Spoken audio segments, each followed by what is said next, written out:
snake.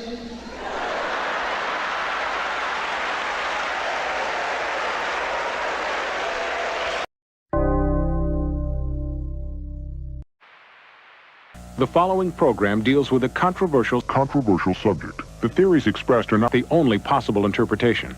The viewer is invited to make a judgment based on all available information.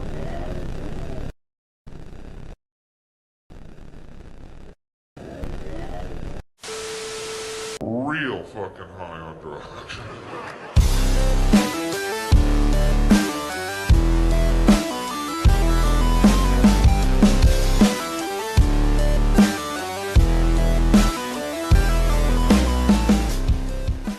What is going on, everybody? Welcome to another Modern Comic Mayhem here on Beyond Wednesday. Saturday nights, the session was excellent, I hit up the 420 sale. Congratulations, everybody who got into their 420 sales because they were excellent, and it was so good that I went in on the 17th and they started their sale that day, and it was so good I went back. And I said, it's less than 50, it's 50% off or more for a lot of this stuff. So I just bought a ton of goodies to add goodies to the blunt. So the session blunt was excellent tonight. So. All right. Holy cow. Even the chat is already starting.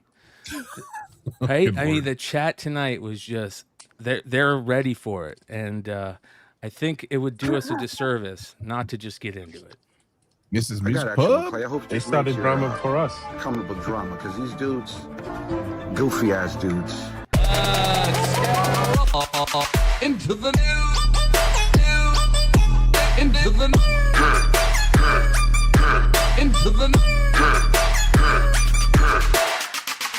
But let's get down to business. Couple weeks in a row now that Quintana has been part of early drama alert segments on Modern Comic Mayhem, which is kind of interesting. And what is everybody talking about tonight, you guys? They're talking about this. Look at Leg just standing there. Dan Quintana signing today. Where was the signing at? Oh, sorry. Legacy Comics and Games in Glendale, California. Look at that. Look at that line. Holy moly. Yeah. At least it isn't hot out. It's a nice overcast, chill day that everybody's we got so lucky with that. Oh my God. Everybody's about to waste 12 hours of their day. Don't know it yet. I mean, I'm not laughing at you guys because it's fucked up, but It's but sorry. Sorry, and get rained on too, right? Did they get rained on? Yeah, in the text, like, oh, and now it's starting to rain. Oh my gosh. Look at this. How many people you think were there, Clutch? At least, 200 plus. Oh my gosh. That's fucking awesome.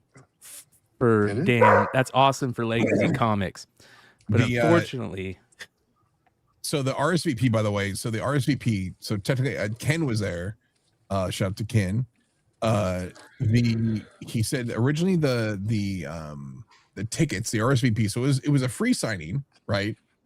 But if you wanted to get free books, so it was free to be there. If you wanted to get free signatures, you can buy they had a couple of they actually had. But they have Legacy, they had these.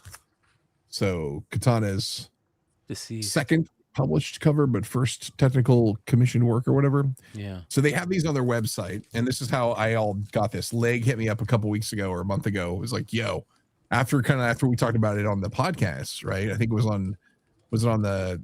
on Wednesday or Saturday or Ryan, you host too many podcasts. I know, bro. I know. Trust me, I know. But Blake's like, yo, dude, this site has these books on there, and they're $20. And if you bought the trade dress, for every 3 trade dress you bought, one of them was the Virgin. And I was like, oh, that's tight. And so Blake's like, I bought 3. I'm going to see if I can get another 3. I'm like, cool. So I went on there and I was like, 30. And I was like, why not? If it gets canceled, cool. It didn't get canceled. It got shipped. So I got 30 copies and 20 of the trade dress and 10 of the Virgin. That's awesome, dude. And they were $20. So it was like, $500 total. The next week, or even days later, they must have figured out what was going on. And so they jacked up the prices to $40 and $70 or $80 for the trade dress and the Virgin. Smart of them to realize that, but after they sold a bunch. Cool. You do that. I would do that if I was a store. Like, hey, man, they're making a run on my book. How much was it again when you first bought them? $20 for the. I'm not too bad about that. Yeah, 20 to 40 is not terrible.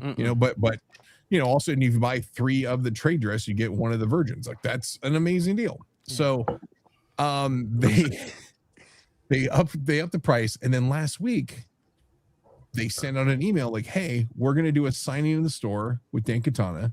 It's a free signing to get in. You can buy signatures inside. You can only people on the RSVP list get to come in.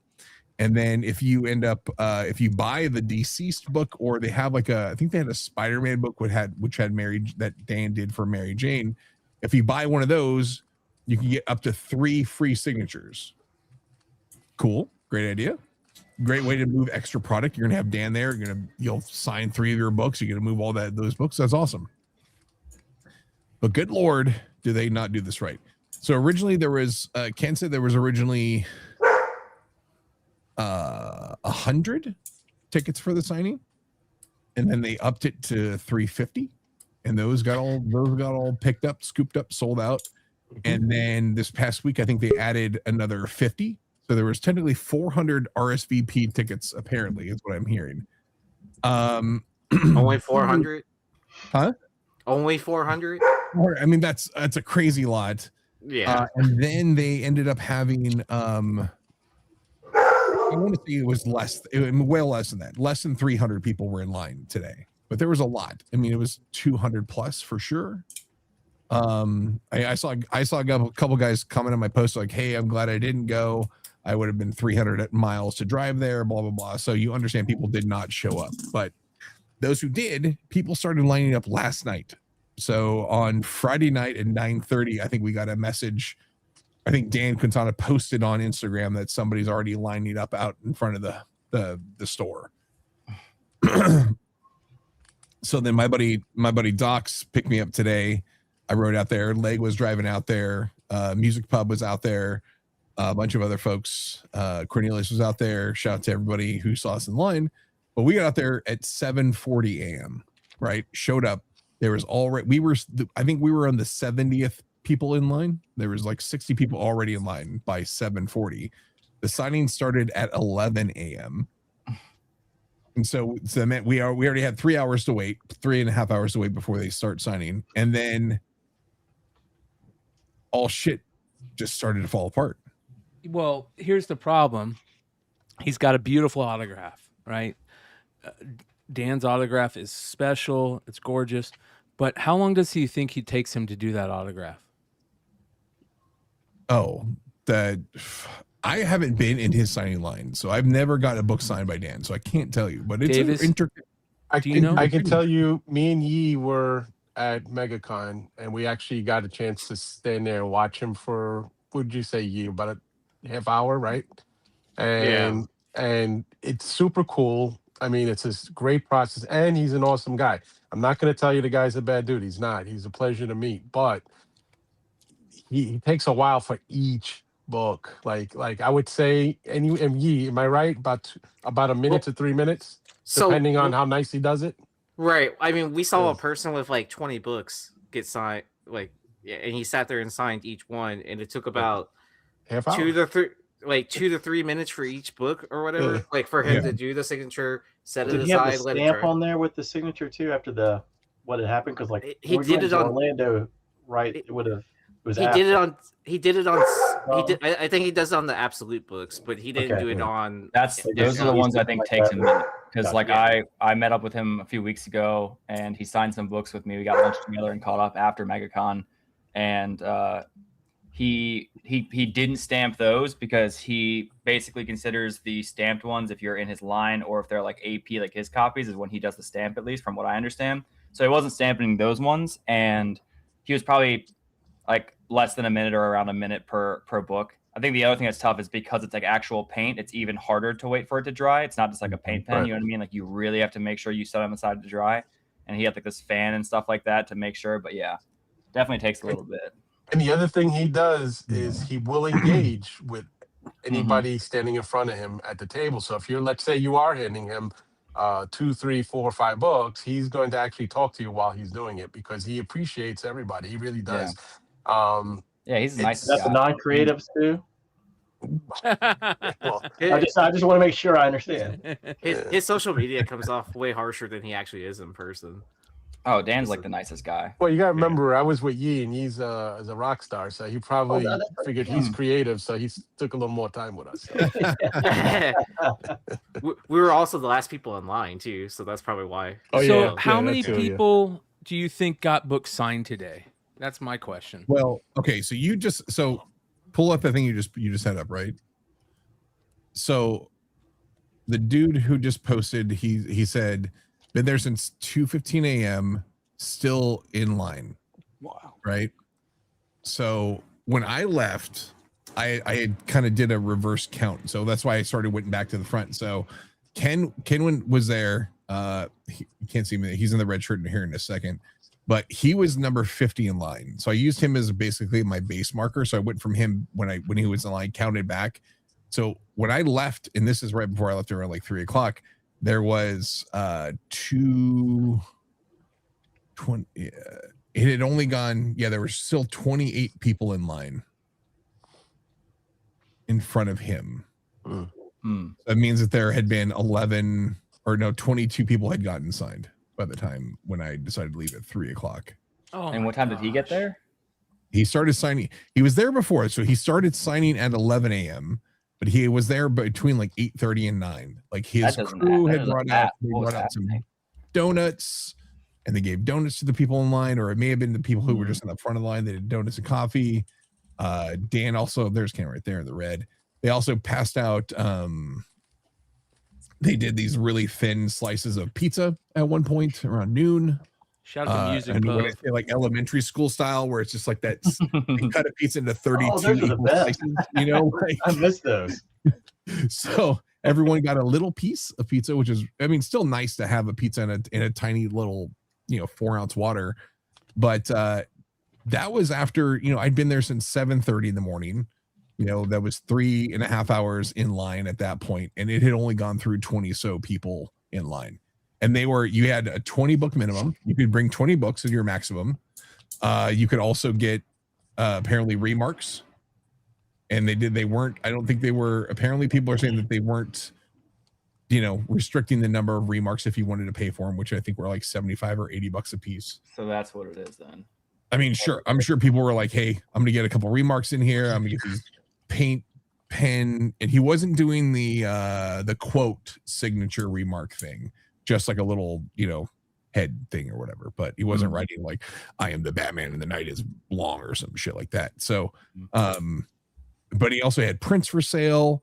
And so there's that. And then the other issue that was going on is apparently there was also a VIP line. So people who were his friends, or if you were an influencer or whatever, you can come in and go to the VIP line and just kind of jump around that. So inside the store, they said that there were 2 different lines. There was the normal line for the people who had RSVPs, and then line of people for the VIP. So did you get the VIP line? We've got 5,210 subscribers. That does not get me in VIP lines yet. We gotta get that 10K marker, guys. So hit that like and subscribe if you're watching the damn show. We deserve to be in that line. At least Leg got to watch the entire draft while he was waiting. Shout out to Funhouse Comics. All 3 days. I hit the wrong button. Sorry for the interruption. Barking spiders, man. Guys, we have 118 live right now. How many likes do we have, Hood? Yeah. 7, 0. 6. Oh my God, guys. I'll tell you guys, it's the same shit every show, man. Like if we got to tell you to hit the like button, man, like go watch something else. Actually hit I don't like because it works just as well as like on the algorithm. So Docs, Daryl just hit me up. I said, "Hey man, where you at?" He's like, about 10 people from the doorway, but still people lingering inside. So he's 10 away from the door. Oh my god. There's still a line inside the shop to get to the table to get stuff signed. He's been there. We got there at 7:40 this morning. So he's been there 12 hours. His parking ticket for the parking structure is going to be $400. Oh wow! He's not going to make any money back on any books he gets done because he had to, like, the parking garage is like bro. It's not off on the weekend? I don't think I would wait You'll that have, like, long for free on the Jesus, bro. You know? He's still There's there no free parking too, on the weekend. bro. I still have to know what kind of shoes that people are getting once they finish these lines. Dan Quintana 2026s, man. This is the fanciest shoes ever, man. They are gilded, golden. Their laces are crazy long. They're all squiggly. I think I have a pair like lines and that. shit. Let me go grab them real quick. Go get yours. Yes. What is he gonna get? This is the setup. I mean, he's got that Batman cover in there, which is dope. Yeah, beautiful Batman's backdrop. so dope right there. What I'm guessing it sounds like is that most people probably brought, if there's 20 max, they probably brought close to 20, and almost every person is going to get a remark because if it's $80, I mean, his signature alone can add $200 in value to a book. So a remark for 80 is like, all right, give me 15 remarks, and then it's just time adds up. You know, there's only so much if time. I'm Legacy Comics though, and there's 200 plus people waiting outside, and I know he takes 15 minutes of signature, like I'm saying, hey man, we're gonna have to do remarks another day. Like, yeah, I don't think they were prepared. It's I think just at the end of the day, like, advertised, right? That's the problem. If you That's the advertise, and problem. people get upset that you said there was. You know what I mean? Yep. yeah, there was. I will say this too. I saw people in line with 1 or 2 books. There were people who were there just to get their. They got a couple ABs, couple sick tickets. They're like, I want to get these signed. They weren't people. There were not people with short boxes. There were nobody like, you know, their Leg and myself were restrained. I had my 20 books. I was like, oh, if I'm gonna get 20, I'm gonna do 20. I don't see Dan at shows a lot, but this is a situation where you saw Kev there, right? Music Pub. Yeah, Kevin was there. Did he have very many books too? Yeah, no, Kevin had like 5. Oh, bro. It was crazy. He just texted me, "Hi, Miss Music Pub." Yeah, he had to leave at 6:30 because he's Black Veil Brides are playing a show in Riverside tonight, so he had to make it out to the show. But like, it was a weird thing because, you know, I from everything anyone has ever said, Dan sounds like a very nice guy. This is coming from a non-creative, so I can't say anything about the larger scope of things. But he seems like a nice dude, and they said he just wants to make everyone feel, you know, welcome and nice when they get there to meet him. He wants to be whatever. Great. That's awesome. I love that. But you're also not thinking about the 200 people who are standing outside for 12 hours at this point, waiting to meet you to do that. Like, you have to find a balance. And I can only assume like he's still pretty new in this stuff and it still hasn't done a lot of these type of events. So someone is also not there. He doesn't have a handler there from what I can tell. He had called in, like I'd heard from a couple people who were helping that they had like gotten a call from Dan, like, hey, can you come down and help me today? And they were like, sure, we'll come down and help. So he had friends there who were like, have no, and I don't remember the name of the girl there. She was a really sweet lady. She was helping out with the line control and talking to people online. But like, I told her when I was getting ready to leave, I'm like, hey, like, just want to let you know, like, I feel really bad for the stuff that you're going to hear because you're going to have a lot of angry people from this point forward, like the way it is, because it was already going off the rails at 2 when I left, 2:30. But I was like, this is, we know it's not you, but there are people who are going to vent their frustration at you because you're the person who's coming out here talking. Yeah, those are great shoes, dude. They are awesome. Yeah, those look great. Right? With the gold, right? Yeah. This is what you're talking about? The gold gilded? Yeah. Indeedy. Don't wear those. DT just said Dan came out to speak to us about 2 hours ago. He was done, but no one was leaving as he said we can drop off books and come back another day and pick them up. That sounds like a nightmare. I know Kev gave his books to Leg, hoping, because his whole point was like, that sounds great, but I live in New York. Yeah. So. Yeah. Seriously. Shout out to Give me a lot Cattle of Trader credit. with the $5 super chat. He said Heavy didn't want to help. Lol. Hey, And real it quick. sounds like he's still there, and like his docs is still in line, so people are still waiting. Anyone else in the chat watching the show, like, let us know if you're there. But like, there needs to be a Miss Music Pub is right too. Like, definitely needs to. This situation needs to be. You need to have people with you. You need to have a handler, someone who knows what's going on with these things. Whether it's yourself and your management team or whoever you've got for your art rep or whatever, like if it's Scott's or somebody else there, someone should be with you, right? Because you don't have like a James Dawson, you don't have a Ryan Rumley, you don't have somebody there who's like just keeping the ship moving, knowing, hey, we know that Dan can do. He takes, like you guys said, it's 3 to 5 minutes for each signature to get done and drawn and dried or whatever. Like, you can't do 20 signatures for one person because that's going to take an hour, 30 minutes to an hour for those to get done and dried or whatever. And then you got to do the next person. Like, and if you've got, if at the top of the line, right? Let's say you did have 300 people there, 250 people there, and they all brought 20 books, 5,000 to 6,000 signatures. And each one of those takes 3. So that's 12, let's say 10,000 minutes. What does that break down? That's 12 hours itself. I'm not a math guy. Yeah. So if it's 20 times 15, it'd be 300. So then you divide that by, how many? So I would say that he needs to have another signature for times like that where he's going to have a huge line. I would say the premium signature should be only at a special event. Maybe he's got 100 people and something like that. I mean, I really don't know. It's kind of like almost like the Mark Spears thing, where we had to tell him, "Hey, Mark, let's go." The first year in Huntsville that we all went, he wanted to do those the hood sigs and all of that we had invented the night before, and it got a little carried away. So like there was a point where I was taking his markers away, and but I mean and that's where Mark dialed it down. He went with the simplified like Spears, just to get him through. Yep. Because otherwise you're going to have a lot of pissed off people, man. It's like that's time what is John was money. saying earlier. If you have like the 2 limit, it's fine if people want to get back in line, but at least that keeps the line going. And Absolutely, I think that's fair. The suggestion I was thinking is where somebody actually this is why you need people at these appearances that either do in-person signings at shows, that work at the tables, or but somebody has to step up and say, listen, I know this is going to sound screwed up, but we're not doing 20 books per person. We're going to knock it down to 2.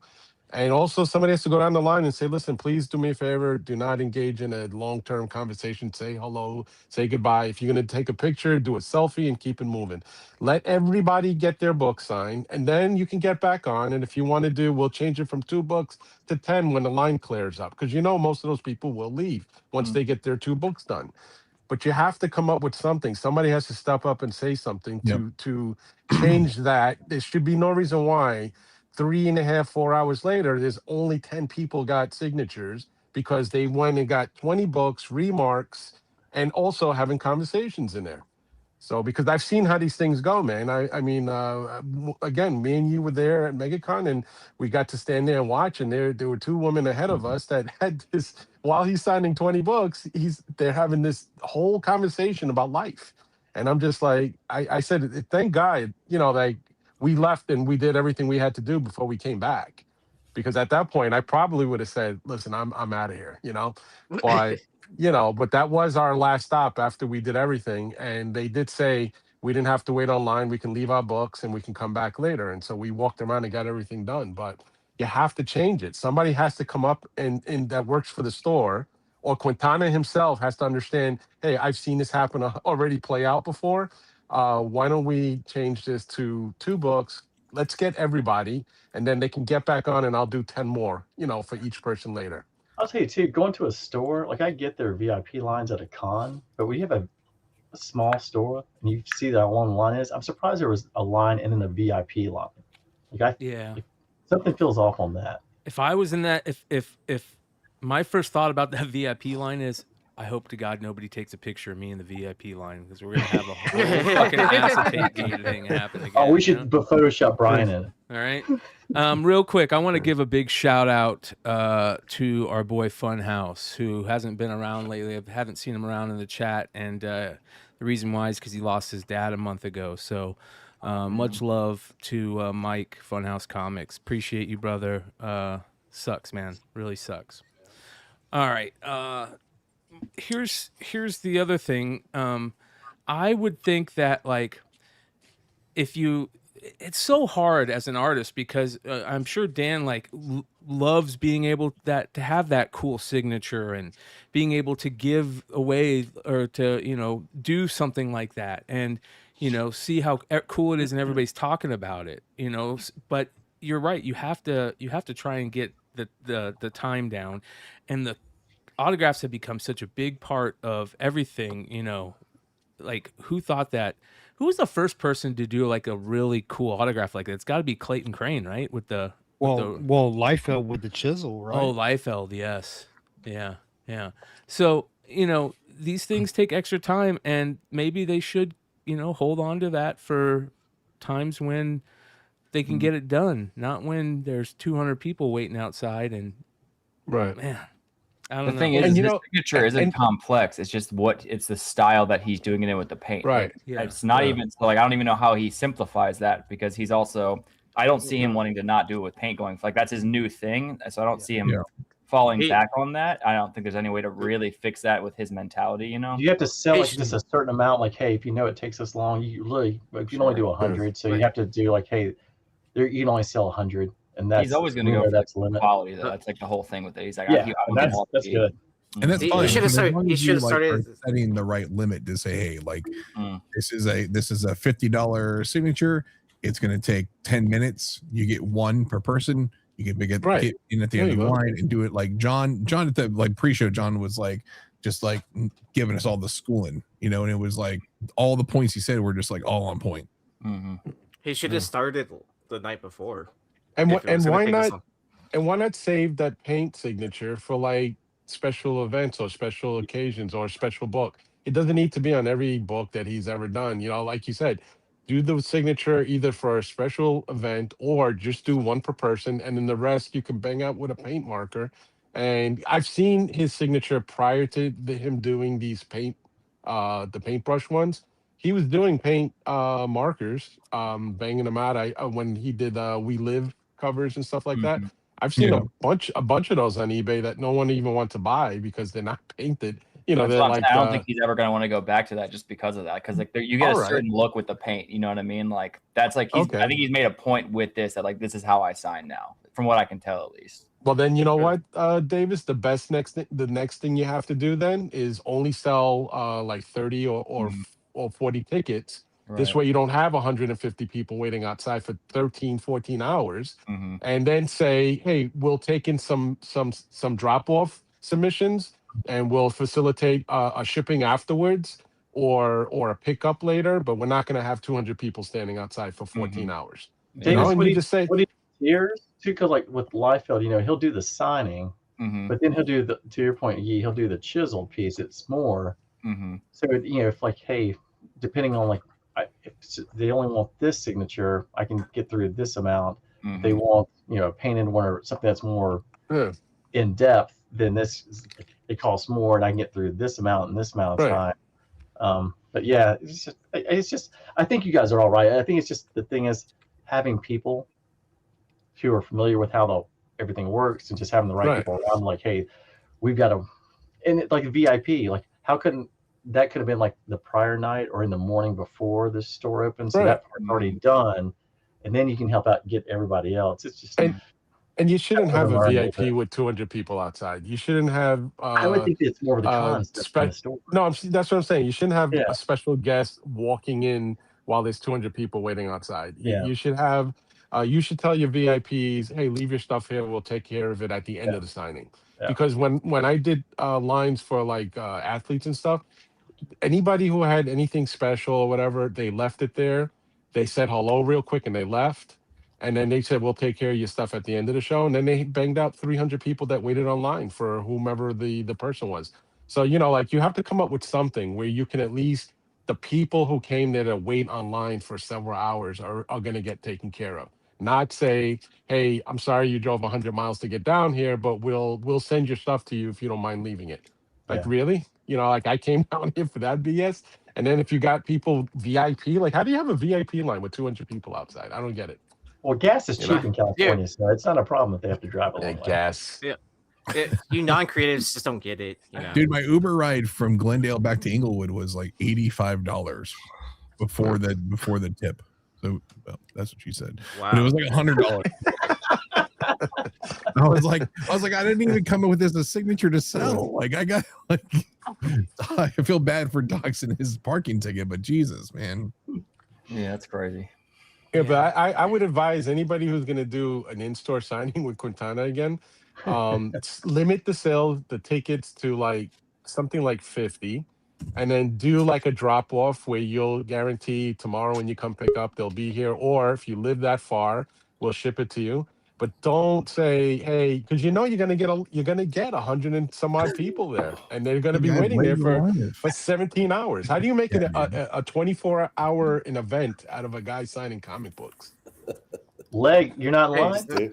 Hey, let's see the shoes, man. You're next. Made hours in the car today, and hours in line. I bought like a little stool, and Katie came with me, so that was good. She got to use the stool. Mom, by the way. Yeah, you need to get like I should have brought two that thing. because it was commandeered for the day, but that's no problem at all. I like seeing Leg in the front, just hanging out. Yeah. Well, I was down in the back because I was, 30 people behind Clutch. The crazy thing, not that many people. I got there about 8:30, 8:40, maybe 45 minutes, an hour after Sean did. And the guys, there weren't that many people that showed up after me, maybe 30 or something like that, you know? And yeah, it was crazy because we waited, and I'm up there, I'm doing the math, I'm talking to people, and I'm talking to our friend at this point out in the front there. And then, and he's like, yeah, dude, he's like, I think we're averaging 25 minutes a person. Yeah. And we're hours in. And so I look at this, and if you go, we'll get to when we get to where, well, you guys see, you wave at Katie, right? So that's where I would have been in line. And then, so I'm like, I do the math, and I'm with this other guy who I think I've met before, nice guy named John. He drove up from San Diego early this morning. Clearly got there when I did, since he was, one person in front of me. And I'm doing the math. I'm all, we're not getting in, dude. Like if he switches this, let's say people have 10 books. Like if he switched this to Sharpie, like we're still probably looking at 2.5, 3 hours. And I kind of want to go about my day at this point. I want to get going here. And so, I'm dragging, they scooch the line. And then we realized they just kind of crunched the line a little because we were a little spaced out, so that's where I was. And, so we would have been back there. So I'm like, all right. So we leave. So I end up leaving.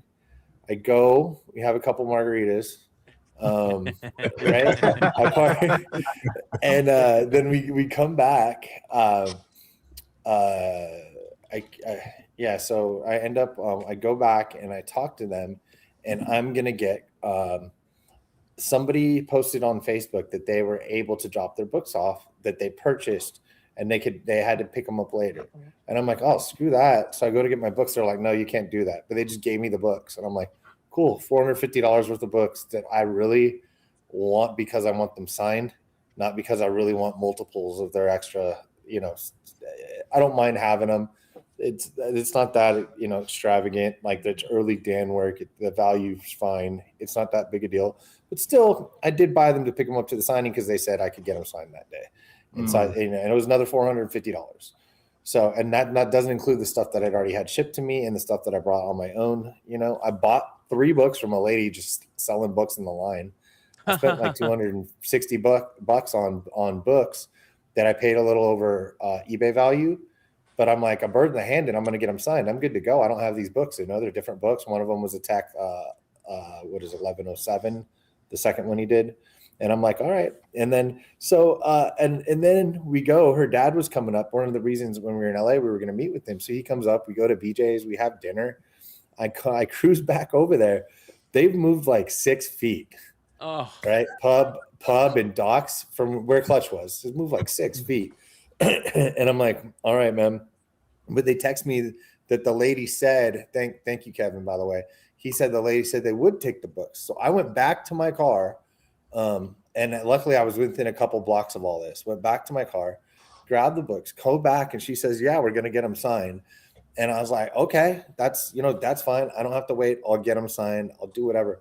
So I go in, they take the books. And Kevin's like, can I leave this with him? He's like, I live on the East Coast. First off, and then hopefully they'll let Docs go get them for me. If not, I got to drive back. It's about 100 miles away.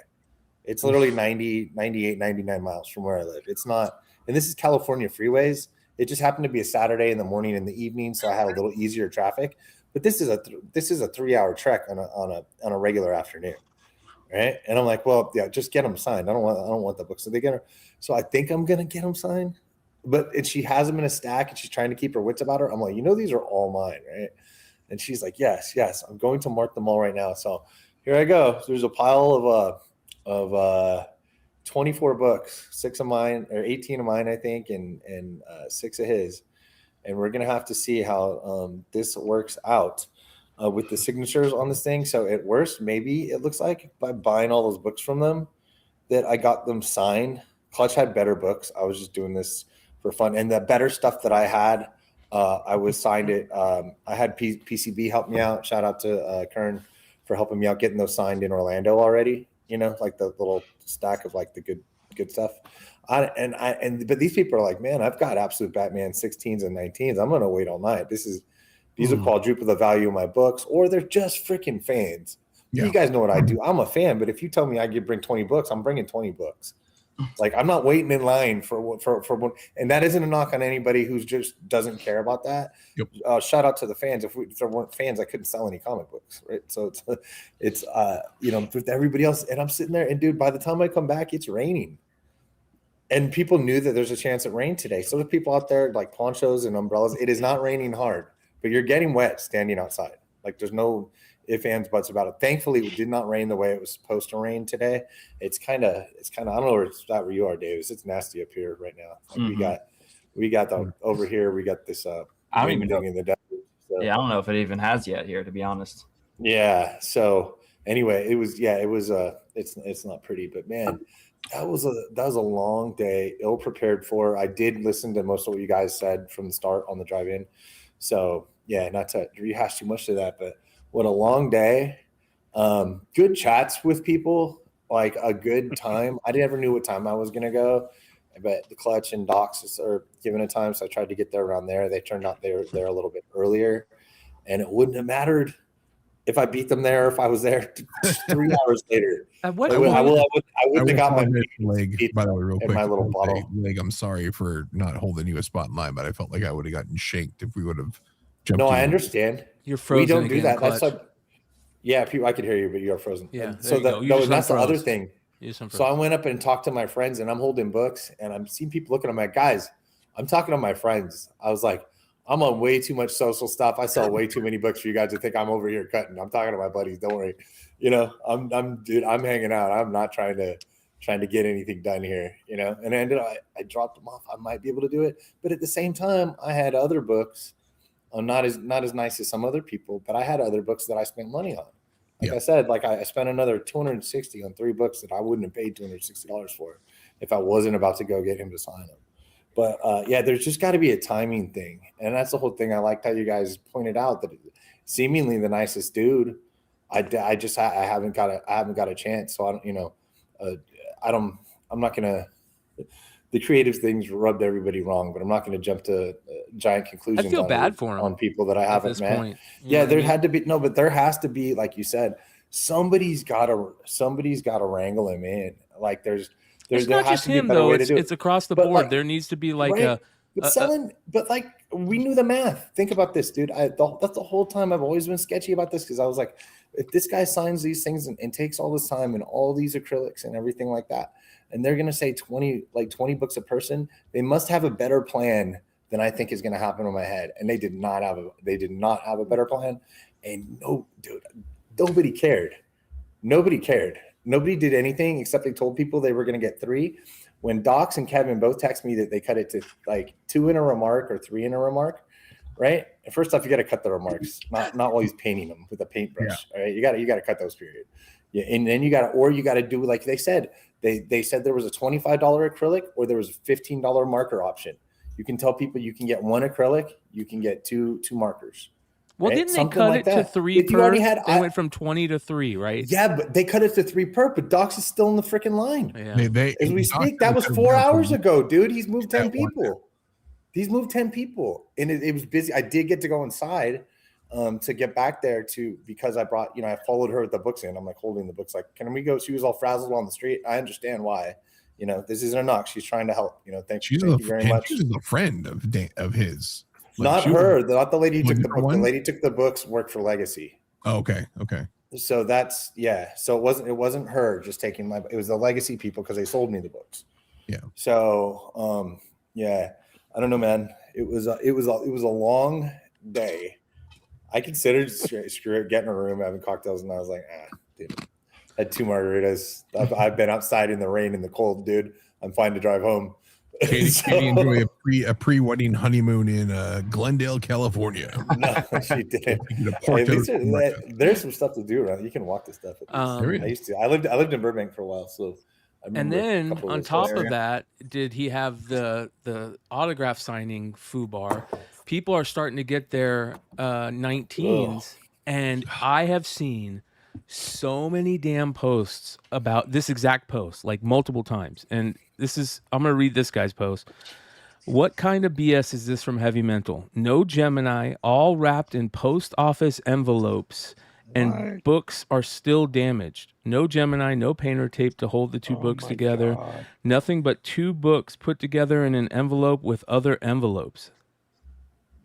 Jesus Christ. Yeah, and so I did get. So he. I got the other autograph books. I forget. I've got them sitting over here. But anyway, so Heavy Mental sold on the website. I didn't get any of the Batman. I didn't even try. And then he did. So I got three of the autograph books. John actually sent me the link. I can grab them. It doesn't matter. So he sent me those, and they went out in media mail. So I did get 3 of those. They're so I'll give the good and the bad. They were sent media mail, which is illegal and slow. But he ships from California, so it only took like 4 or 5 days for me to get them. But I'm closer to him, I think, than the drive I had today. For it to get 4 or 5 days to me, and it's media mail, dude. It's not legal. And not only that, especially in California, man, it's like the same price, dude. Two pounds for me to send something in Southern California. Ground Advantage is like only like $5.50, $6 maybe, under for 2 pounds. Mm-hmm. It's like 5 and change for like 12 ounces. And so you can't do that. So they were wrapped up in that. It was all, there was an outer sleeve, like a plastic, whatever bag, sealed them in, made a square thing in there. So that was the thing, is the media mail. It would have got bent. Those 3 books were, all 3 of them, and those were only $30 each. All 3 of those were, and they're not as valuable as they're not, they're worth money, but they're not like the Batmans. All 3 of those are in top loaders, like he said. Yeah, I'm real quick. I'm gonna give credit on 3 top loaders. Yeah. I bet, and if he did all the Batmans in top loaders, I got my Batman top loader, so I think every book came top loaded. Real quick, 32 ounces is 2 pounds. What?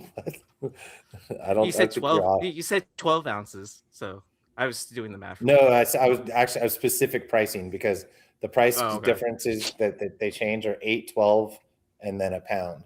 So 12 to 15 ounces is one price. 8 to 11 is another price. So that's why, like, so for me, 1 book I do at 8 ounces. It's more like 9.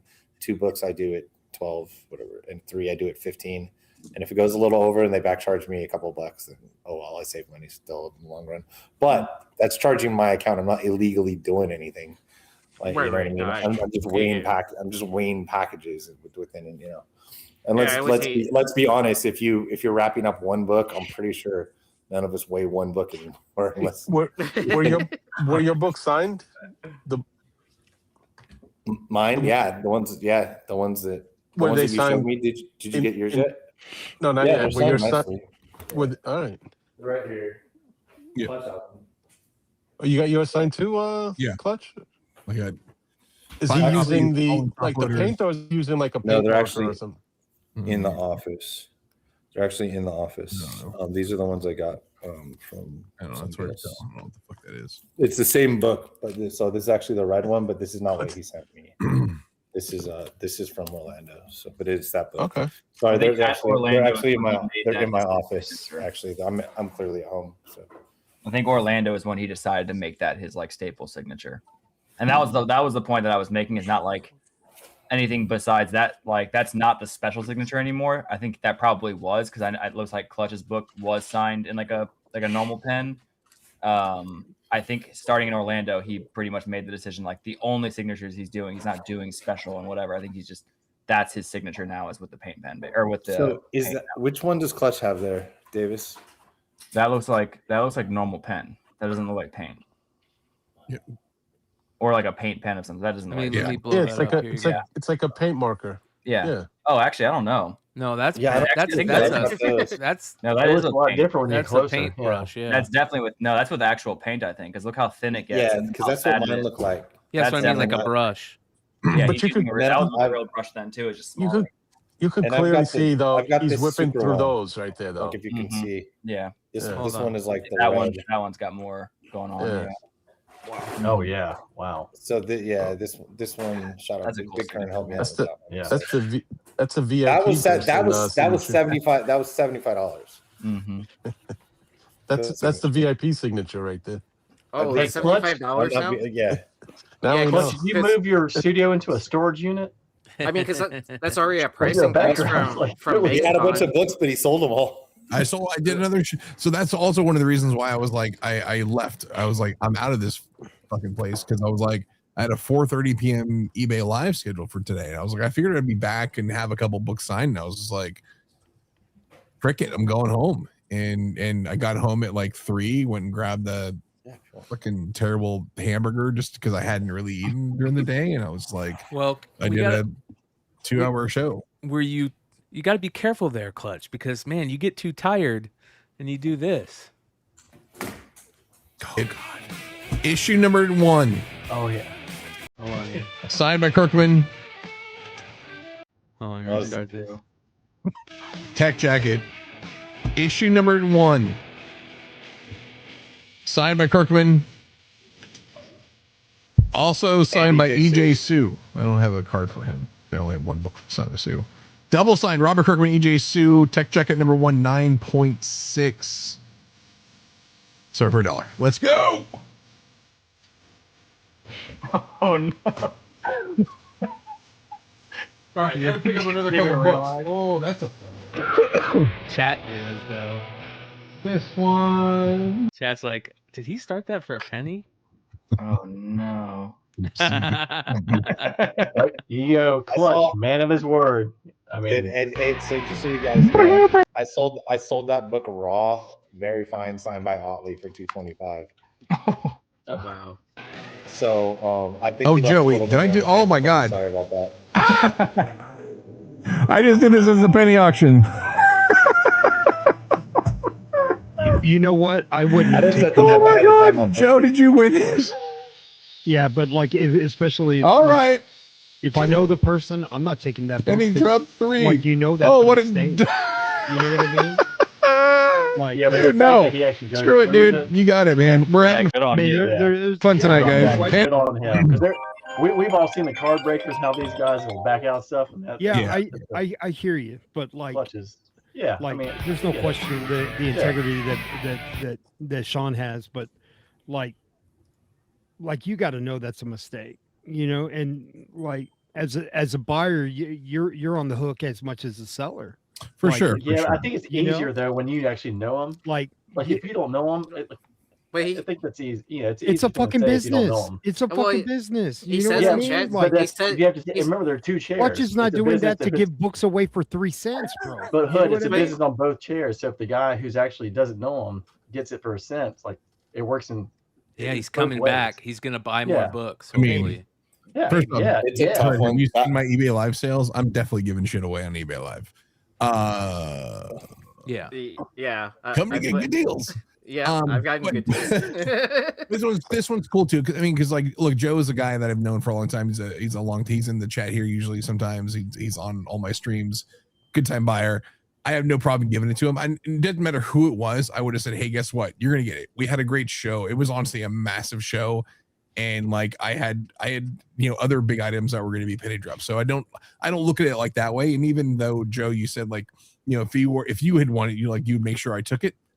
I still wouldn't have took it back. Like give people good things from time to time. It's all about the long run. Yeah. I do. I hear you. That was clearly a mistake. But even the buyer said run it again. He said it in chat. He said run it again. But I told him he's taking it. I said, you're going to get this book anyway, so it doesn't matter. So those kind of moments are what makes these auctions fun. Like that's happened. The similar things have happened with me too. And I'm like, I'm going to roll with it because one, it's like everybody in there saw that you're a good person by like I'm honoring my own mistake. But also, we you give out stuff like that all the time and everything, and it's a cool moment. That's what makes live streaming. It's one of those things like I see Davis do it. I see Tom do it. A lot of other guys do. Like you want to. Like I want the people who come into the show know that like, hey man, like I want people to win. It's not. Leg has said this. And John has said this too. Like, I want to eat. Everyone wants to eat. I want everyone to eat with me. Like if he takes this book and it's like cool, he's like that dude's gonna add it to his collection. I don't think any people are like I'm gonna get this to go flip it. Like they're gonna take this for themselves, right? Like it's a good way, and I want people to all. Just have especially a good. If he gets it, he's got a good story. You should follow this guy on whatnot. Like, I mean, yeah, okay. You guys convinced me. eBay. I got you. You got that collared shirt on tonight. You're a little uppity tonight. Speaking about everybody eating, ladies and gentlemen, go pick up the freaking Jonathan Knight G.I. Joe Scarlet variant over at Big Clutch right now. $40 for the set. You got a trade dress limited to 300 and a virgin foil limited to 300. You can get the set for 40 or pay, I think it's 15 for the trade dress, 20 for the trade dress, and 25 for the foil. Or you get the set for 40. So the link is in the chat. Funhouse just dropped a $20 super chat saying, please, sir, may I have drama? We're in drama, bro. We are in drama. We have been in drama since the beginning of the show. So hey guys, I got to bounce. That's bullshit, Blake. Get mad at me. Get back in line. Damn it. He's getting back in line. Yeah, I'm going back in line. I'm driving back to. Hey, dude. Hey, apparently I can still get in line in Glendale. I might just leave. Yeah, it's only 100 miles, dude. Wow. Hey, Gerard McCoy. If he hits, that's I'm gonna text Docs right now. Dude. I like that. I both. Later, dude. See you, bud. Yeah, man, this is it's things are gonna have to change. Hopefully other retailers will see this and they talk about this. I think that is a good thing. It's nice to see that Quintana is still commanding like the popularity that he's getting, and it hasn't kind of rubbed off on, like, all the negativity hasn't rubbed off on him. So I think that's a good thing.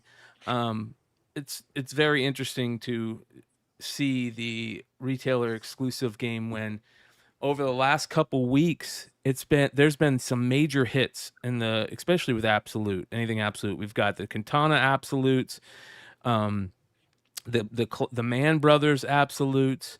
You've got the that Muju Monster book that's blowing up right now. There is a lot of spec play going on in the world right now, and I thought this was interesting. I haven't seen this yet, but in the speculation world, you guys know it can grab you and kill you sometimes, if you play the wrong thing. But I did see, shout out to Gem Mint Comics. Let me see if I can find this. He recently put out a video saying the statue. I don't, was it statues? All right, check this out. No, he bought Welcome back to Story Time with Gem Mint, and today I'm going to tell you how I lost $10,000 in comic speculation, and I'm not talking about over time, over the years, in one fell swoop. There we go. Let's take a look. This video for over 4 years, and it was like in between the years of 2020 and 2024. So what we would do is take the list from Key Collector Comics. Key Collector would compile the data for sales on new and trending books, but also back issues. And to this day, Nick still does a crazy great job tracking all these sales. So we would take the list, and then we would write a little script to it, really trying to analyze why these books are selling for more than they sold previously. Why are they breaking records? And if you recall, during this time frame, we look back at this time frame as the comic boom. We're talking pandemic era, and every single week, these key issues were breaking records time and time again.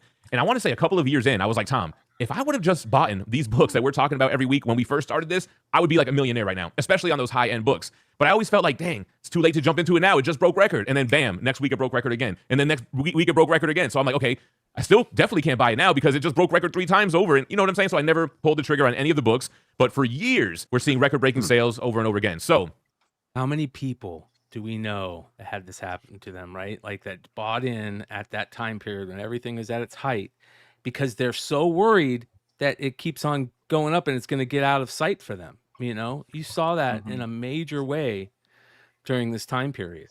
Especially, I mean, think about all the Star Wars spec that people bought into. God, that one. Yeah, Star Wars all the early X-Men stuff too. It funded my trip to Disney in 21. Anna had never been, and they still had the COVID piece at the early part of 21. And I bought a 9.8 Star Wars one for $4,000 and sold it in literally less than 2 months for $7,800. Wow. It was nuts. Oh, I remember that. Exploded. Yeah, I think that's like around the time I met you. Yeah. While that's going on, I get a little tip. A little birdie whispers in my ear, and this is before the Black Panther sequel came out, Wakanda Forever. And the little birdie said, listen, I have very good reason to believe that Namor is going to show up in this movie. And not only that, Atuma is going to be the main antagonist. So this was not announced. It wasn't official. It wasn't confirmed. But there had already been speculation on Namor because I forget which movie it was. But there was like a screen with a map and it had like a dot where Wakanda was. It had a dot where like New York. Dude, Marvel spec at this time was so stupid. People would spec on the dumbest shit. Dude. So deep into background themes and shit. It's crazy. And there was a dot in the middle of the ocean and everybody was. He told me about it. I remember because this was like when it was like hot and heavy on Whatnot, and I remember him telling me about it, and I was like, well, shit, hopefully that pays off. You know, I gotta tell you, I do miss like this time, like especially when you go back to the old days, like with TiVo on Tuesdays, and we're talking about Dakota North with Daredevil, like all kinds of just random characters. Yep. Speculating that that's Atlantis. Now that could have just been an Easter egg. That didn't really mean that we were definitely going to get Atlantis or that we were going to get Namor in the future. But like people had already speculated. The books were already kind of heating up. So anyway, I got this information and I'm like, here's your chance. This is your stock tip. This is like somebody telling you that Apple's about to drop the iPhone. Up until this point, for the most part, if a movie came out that introduced a new character, especially if they were already kind of well known, as soon as that announcement hit, boom, the book would spike. When the trailer came, boom, it would spike again. When the movie dropped, that was at its peak. And then typically it would cool down after the movie. So I'm thinking, here's my chance, man. I'm getting this tip. Like, when does this happen? This is like a once-in-a-lifetime opportunity. And at the time, I had just recently, like, I had started like Gem Mint Collectibles LLC, and I was doing everything right as far as like running the channel, like as a business and such. And I had just got a credit card, and I had 12 months of interest. Oh boy, yeah.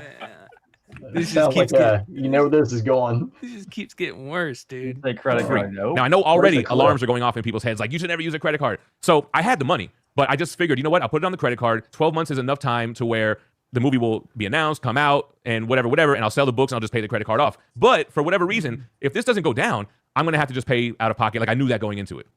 So I guess PSA, never use your credit card to invest in comics that you are counting on the sale to pay the credit card back. That's obviously a terrible idea. Anyway, so I go on eBay and I get a little click happy. I buy a couple of books. I buy the first Silver Age appearance of Namor in a CGC 4.5 and in a 6.0. Now, you may remember a video that I did famously that the eBay seller who sold me the 4.5 shipped it in a manila envelope. What the hell, man? I made a video on it and it went super viral. I mean, in our world. I mean, I did like 123,000 views, and I guess that was kind of good. I got like 500 subscribers out of it. I think the video made like $300 in just like the ad revenue. But at the time, that comic book was $6,500. Now, that might be the high sale. I think I probably had the high sale for all 4 of these books I bought because I figured they were going to spike. Actually, let's check to see, man. What does that go for now? So the first one that comes up for what people are asking is $2,100 or best offer. Geez, let's see what sold listings show. $1,775, one bid, best offer accepted. So anyway, the 4.5, I spent $6,500. I think I spent $10K on the 6.0. And then whatever, I bought 2 different first appearances of Atuma. I don't even remember what issue it was. Fantastic Four 60 something. And I think I had like a 7.0 in both grades. And I must have paid like $300, $400, whatever it was. I spent $20,000. Bro, I can't even believe that saying it out loud. I spent $20,000 on 4 comic books in the hopes that when they announced that Namor was going to be in the movie, that these books would do it. I don't know. Are they going to double up? Are they going to triple up? Are they going to go up 15%? I don't know. They had to have gone up a little bit in order for him to take a shot at making his money back, and he just sat on them or forgot. Like, so I make the purchases. I get the books in. The one comes in the manila envelope. It's cracked. I'm pissed. I actually do get like a little bit of a partial refund. I send it in for a reholder. CGC does not regrade it. They just reholder it. So I'm good. I got the 4 books. My only concern now, or so I thought, was what if Namor doesn't show up? What if the little birdie had bad information? What if the MCU or Marvel Studios, what if they pivoted and don't do it? What if he's got a small role in the movie? What if it's just a cameo? And I never really thought to think of what would happen in the scenario that did happen, because what happened is Namor was in the movie. He was featured heavily in the movie. Atuma was in the movie as well. He was the main antagonist. The problem is it didn't spike the books whatsoever. I think a lot of people had a problem with the actor. They didn't feel like he really looked like Namor. There was like one of the comic book artists said that they were in better shape than the actor was or something along those lines. Now, personally, I watched the movie one time and I remember the scenes where Namor is like flying over the water. Like, I thought it visually looked great. Yeah, but whatever. I I don't think the movie really performed well. People didn't really like Namor. Nobody gave a damn. Comic spec at that point was dead. DE dead. Like it was right. Like he got in right before it stopped, and he got out right after it was done, basically. Yeah. Like, and the other problem was they focused on him looking more of a Mayan type of leader rather than an Atlantean, true to the comic. And that really messed with a lot of people too, as well. I remember a lot of different shows I was watching. Everybody's like, what the hell are they doing? Giving him a Mayan, background rather than Atlantean, and why are they moving away from the comic, the look of him.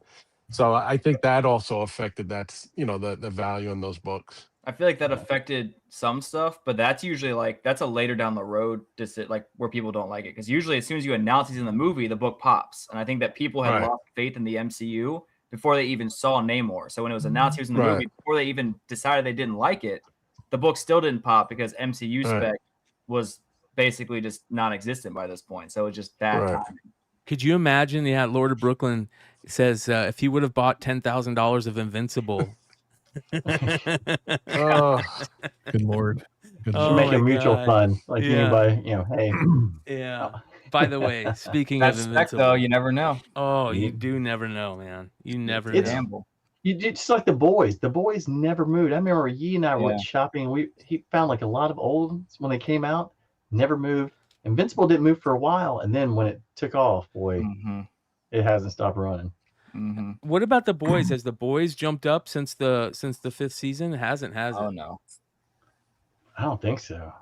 I mean, not compared to like when the first season came out and it jumped up a little bit. I'm assuming because that was when shit was still hot. But no. But it feels like they never just had that spike like all the other ones. No, I don't think so. 150 for 9.6. Ouch. Especially for when the first season came out, like that was still when everything was going crazy. And I thought like when Herogasm came out, like that would be the one that would take off. But just I don't know. It's spiked. Much it just wasn't anything to write home about. With all the other properties, it's always behind a little bit. Yeah, there's so many printings of #1 too, which makes it tough. Yeah. Damn, like dude, that's a bummer. 50 of them. That is such a bummer. Yeah, $200 for 1 through 11. Man, oh wow, you'd think that it would be so much better than you would think #1 would be more than that. Just yeah. Right? Because of that all black cover. It's such a tough book. Yeah. Oh my gosh, dude. Crazy. I mean, I never thought Invincible like #1 and 9.8 would exceed Walking Dead. 9.8. Yeah. And not only exceed it, but I mean, I'm about to say #2 probably exceeds Walking Dead #1. It's almost it's like double. Like it's really wow. The final thing I want to odds it's the same writer. Yeah. This happened. The second Todd McFarlane Whatnot sale happened.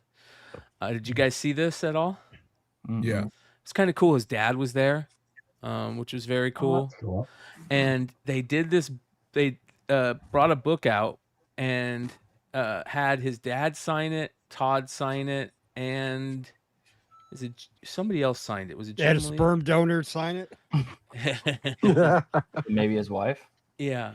But this one, look how much. So it's a King Spawn 33 triple signed. sold for $4,000. Good. Is it him, his dad, and his wife maybe that triple signed it, or it says here it was sent off to CGC and we'll get the retired Todd McFarlane label and say it's from Todd's personal collection. That's pretty cool. If you're a completionist for Todd McFarlane stuff. I'm about to say if he gets that label, his personal collection, that there's something to that. Yeah, wow. That makes a big difference. So $4,000. Look on Dad's face says it all. Did you see that on the last slide? Yeah. So all you have to do is sign your name and we sell these books? Jim Lee, Todd, and Todd's dad. He's got to be like, why did you just tell me this now? Yeah. Yeah. Yeah, look at his face in the last slide. Yeah. He's like, I was trying to go to the Oilers game last season. $4,000. You mean I get half of this money? Holy shit. We going Sizzler. Oh, somebody said the same thing. Comic Embrace said it, dude. Right? How many times did he say, I love you, son? That's cool, man. I think it's cool. So you're my best invention. Yeah. I love you 3,000. Your sister, she's terrible. Oh my gosh, man. That's cool though. I love seeing stuff like that. Yeah, dude, that's badass. Dude. Yeah, fucking A. Good. Was it because he had the one before this when you guys? I missed both of them, but like the prices were just insane. Because I remember seeing some of the screenshots that shared like the Venom that he did. Of the, I mean, it looked great, but it's just God, they're just so expensive. And then this is the final thing. Saw this. So this is a artist that works for the UFC, and he's put out a post saying, "Time for me to move on and draw other things. Honestly, there's so much I can do, and this is not the end of the world. I always tell myself if there's no respect, then I'm out. Respect is a big deal for me. I used to draw for one championship fighters, and boy, there was no respect. Then I shift to UFC, things were great, and then this gave me no energy to keep going for them. So he quit the job because I guess I've seen people saying that the UFC should be paying artists instead of using generative AI, stuff like that. Give me a fucking break. AI's coming, and if we're using AI, who gives a shit? People are upset about it. We should use artists. Wow. Dana White's like, I like Dana because Dana just says it like it is. When it comes to UFC, like same thing, he does the same thing with the refs, the fighters. If they don't fight and they just stand there, he's like, I'll never fucking employ those guys again. They can't fight. They're terrible. The refs. I mean, it is what it is. At least he's one of the few commissioners that actually says it. he's got fuck you money. That's why he can say it. Yep, and he's the one who the Fertettas are. I mean, if it weren't for him, yeah. Is he making more cuts though? Because didn't he go on to like someone's like stream, like someone that's a live streamer for UFC? Yeah, and like fire them on air. She was because she wasn't doing anything. She was like, he was like, "What am I paying you for? You're not doing anything." Yeah, that was kind of crazy, man. But anyways, all right, let's get back to the show. Can you hear me out there? Hey, man, don't be squirting water at me. I'm gonna fuck your girlfriend, pal.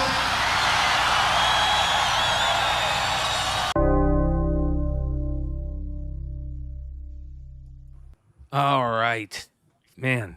Drama alert at the beginning of the show. A couple weeks in a row now, it feels. New trailer out. When are we supposed to get the Avengers trailer? I keep looking every single day. What's going on with the damn Avengers something trailer? online say tomorrow, but I feel like I've seen that 90 times. So who knows? It's got to be soon though. When's the movie release? What is it's like to the end of the year, right? Yeah, I think November. Oh, then it's probably gonna be like San Diego then, right? Yeah, but I think they're doing. Oh yeah, that makes sense. I think they're doing something separate for San Diego. I That's read that like trailer. they showed that trailer at the CinemaCon thing, and everyone's talked about it. Like, why not just put it out at this point? Like, we already know it's in the trailer. We all watched like the Rob Liefeld video and stuff. We know what to expect. Just put it out at this point and do something different in San Diego. Yeah. All right, I think I hope that's what happens at least. I hope that we see something soon because I'm jonesing. I want to see what everybody saw at Collecticon. It looks badass. It was really cool to see Rob Liefeld break it all down, and I saw somebody did a breakdown of all the like stop motion animation of what they heard, and it was kind of funny. But this I haven't seen yet, and I heard it's really good, so we're gonna watch this. This is the new Clayface trailer. Here we go.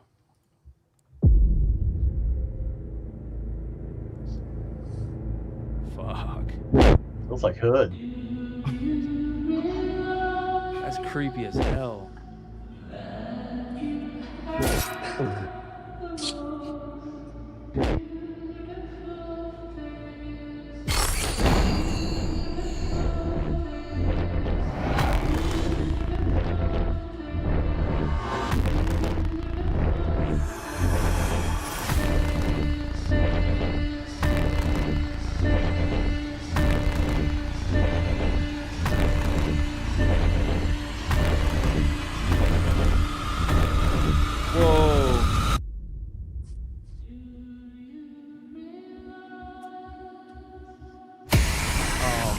Wicked, bro.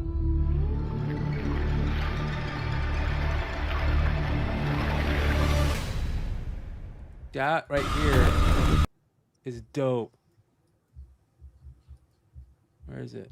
Right there. Right there. That's crazy. And start extending. Look at that. I like the creepiness when he like wipes off his face. Yeah. Just him laying in that bed, the way his eyes, yeah, and just like it's just so distorted. I was like, I don't know exactly what I'm watching, but I was like, it looks really good, but I have no idea. They need to have an Academy Award for best trailer, dude, because trailers, like the art of making a really good trailer is special. Like when they do it well, it is something special, and they should give Academy Awards for best trailers. I'm surprised. Do you remember how good the Suicide Squad trailer was? I'd rather watch that over and over again than the movie. That's the problem. Is that sometimes they give an Academy Award for a trailer, but the movie sucks. Then that's like that's almost worse. How talented are you to take this shitball and like, honestly, make it where like, hey, this is great. Honestly, not. Yeah. I think the cool thing too that is Gunn, said someone asked him like, is this a superhero movie? He's like, no, this is not a superhero. This is a horror film. Yeah. Yeah. So I can't wait to see how it fits in too with the Penguin. I wonder if it even Batman. will. Like, I wonder if they're even gonna make it fit in. You know what I mean? It might just be that they have the IP and they're making a solo movie. Yeah.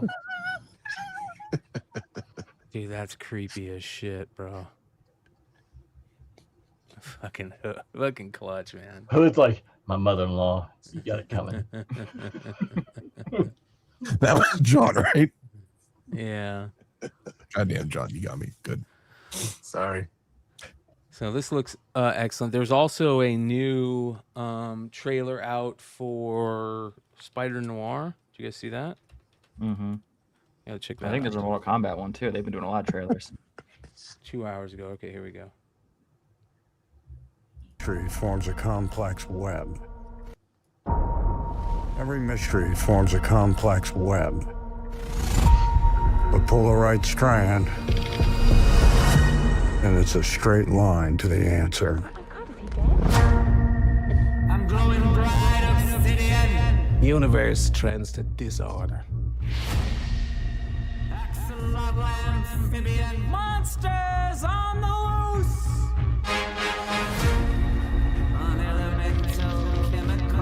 All you can do is fight to keep the chaos from your door. I came here to offer you a job. My friend disappeared. You haven't given us much to go. What can I say? The world's a dangerous place. But I think you're braver than you let on.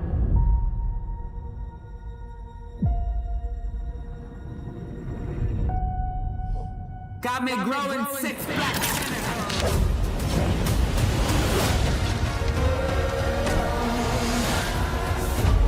You've been in a hole ever since Ruby died. We're chasing ghosts. Maybe we can be alone together. This is your chance to put that shovel down. So what are you waiting for? I hope. I heard that they're going to do black and white as well, right? They are going to do that because this needs to be in black and white, in my opinion. If that makes sense, it does make sense. Spider-Man fucking. I want to noir. know. I want to know which Nicolas Cage we're getting in this too. It's like you're basically getting Dick Tracy in black and white with a lisp. Yeah. Let the best man live. Oh, go. This is how it ends.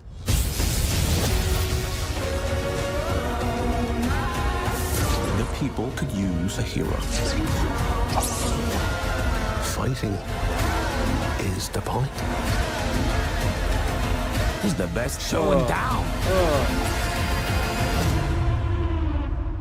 What happened to your face? I walked into a door. How many times? Is this a Sony movie? Yes. Oh boy. It's a TV show. Oh yeah, it's TV show. Yeah. That's better. For Amazon Prime, right? Isn't it? Or no? Yeah. And Prime, I don't think Prime has ever put out I don't think ever, but I feel like they usually do a good job with their TV shows. Oh, you can watch it in black and white Yeah. or color. Oh, Yeah, that's kind of cool. cool. That's very cool. I mean, they did The Boys and Invincible, right? So gotta trust them a little bit. Yeah, and that and that's what works when they know the source material and they're willing to go that route. That's going to resonate with fans quickly, So There was a. I'm gonna go through some comics here real quick, but we'll get into FOC and but I want to run through solicitations real quick because July's solicitations came out, and we'll just go over some of the DC and Marvel ones real quick. There wasn't anything really interesting in Marvel. Marvel feels so boring. They're doing the new DNX series, which is, I don't know, pass. But Fun. yeah, Captain America 13, Avengers Armageddon. Let's see here. There was the Queen in Black. Look at this cover right here. How beautiful that is, dude. They've been killing it with Queen in Black. Oh, In-Huck Lee. Fantastic. Yeah, I feel like there's a null cover that would go good with that. Yeah. Yeah, this that In-Huck Lee did. Stephanie Hans is a good one too. All right. This, of course, all the tie-ins for that. There you go. Who's that? I was waiting for Joe to give it to us. I know. I was waiting. My overload. Thank you. Yeah, Thank you. this one. Yeah. This one. Yeah. Or it's just like let me a chance. My overload. Re-releasing that. All right, this is a beautiful cover right here. This is that Null Buster stuff, Clayton Crane. That's a good one. It's really good. See, that feels a little bit more finished, than what his stuff usually has been looking like. Almost feels unfinished. I really like this one. Wicked. There is, let's see here, Gambit, Wanted, #1. And that's a cool cover right there from Art Germ. Let's see here. Oh, dude, this freaking Infernal Hulk cover is so damn good. Oh wow. Oh god, he's got 5 faces. Look at that. Isn't that beautiful? Infinite Mouths. That is just such a good cover, and they screw it up by putting that there. I bet. It's okay. I wonder if there'll be an incentive of that. That's a Yeah, I was gonna say it's okay. There'll be a 1 in 100. No, Yeah. there'll be a 1 in 100. Yeah. As the incentive for that. What ifs? So you got those going on. Moonstar. Let's see here. There is a interesting Delafonte variant. Negative space style. I like this right here. Beautiful Balderi Jubilee. I think that's great. Yeah. Great artist. Yeah.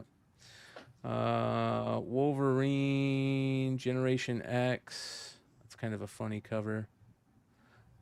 I love how Gabby, is that right? Honey Badger is always throwing up the bird on everything now. Yeah.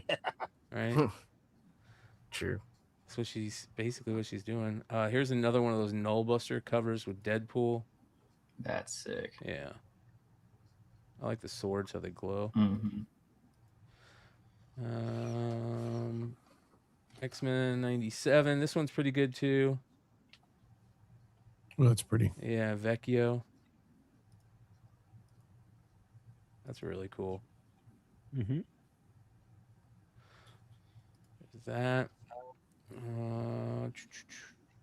And Black Cat 12. Fantastic Four. Looks like Fantastic Four, they're bringing back Cosmic Ghost Rider, maybe? That'd be cool.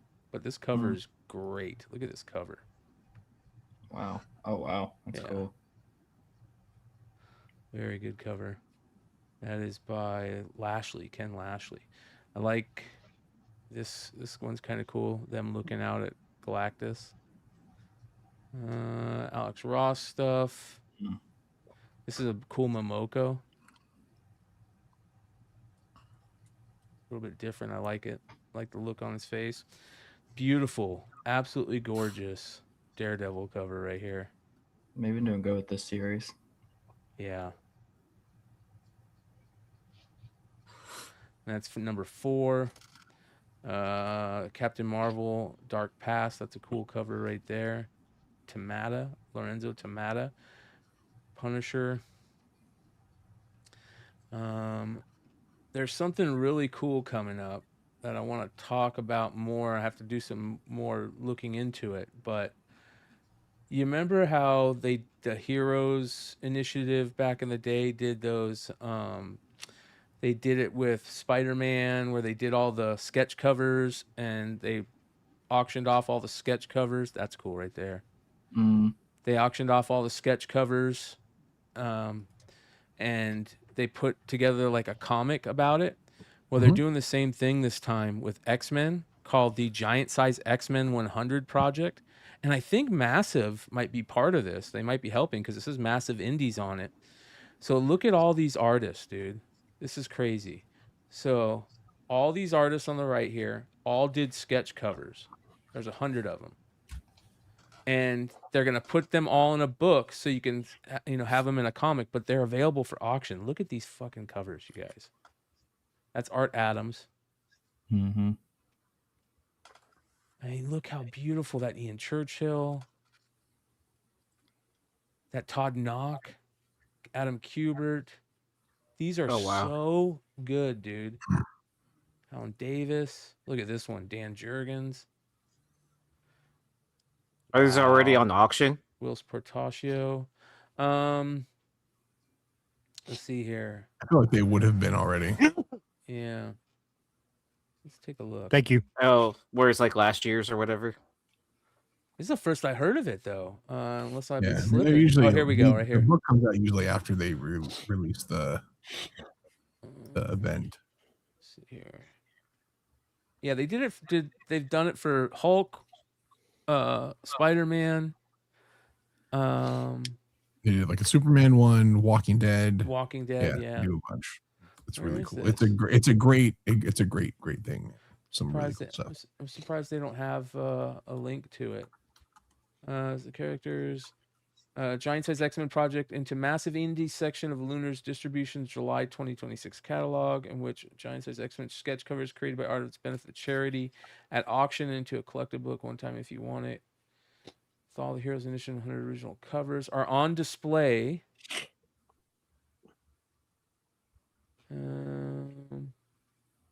Let me see if I can find anything more about this here.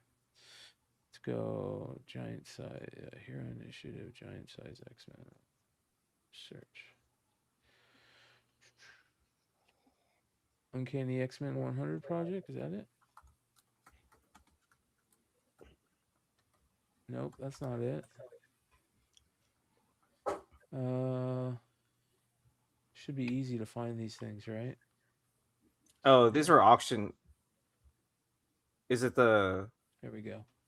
Uncanny X-Men 100 Project? Yeah. No. It's the Giant size X-Men 100 project. Giant size. Okay. Yeah. So there's the Uncanny X-Men, but they don't have it yet. They don't have it out. That's weird. So if anybody knows anything about it, let us know, because I think it would be cool to see what they go for. Oh, I think it's for July of 2026. Oh, is it? Oh, that's awesome. Yeah, here's a Bleeding Cool article about it. Well, that's what we're reading right now. It says at the beginning. Yeah, I know, but where is a thing for the place for the where do I go to bid on them? You know what I mean? There's no place to bid on them. Yeah, they'll put them on. They usually put them up on eBay. They do a big eBay thing. So eBay, is that where they're doing it? Yeah, that's where they did. At least that's where they did the Walking Dead one. I know for sure. So it's gonna be $14.99 for the comic with them all in there, but over 100 pages, I guess, right? It's pretty cool. Only be one printing of this book. They need a better cover than that, for sure. Put a better cover on there. All right, DC. There's some really good DC stuff. We got a bunch of Mark Spears books in the DC stuff too. You got this one for Action Comics 1100. Nice Superman there from Mark. I really like this cover too, right here. Oh, that's cool. Yeah, Tulaski. Wow, man. Holy moly. Look, there's the another Mark Spears cover, the God King Superman. It's badass. But look at this. That one on the right. That's crazy too.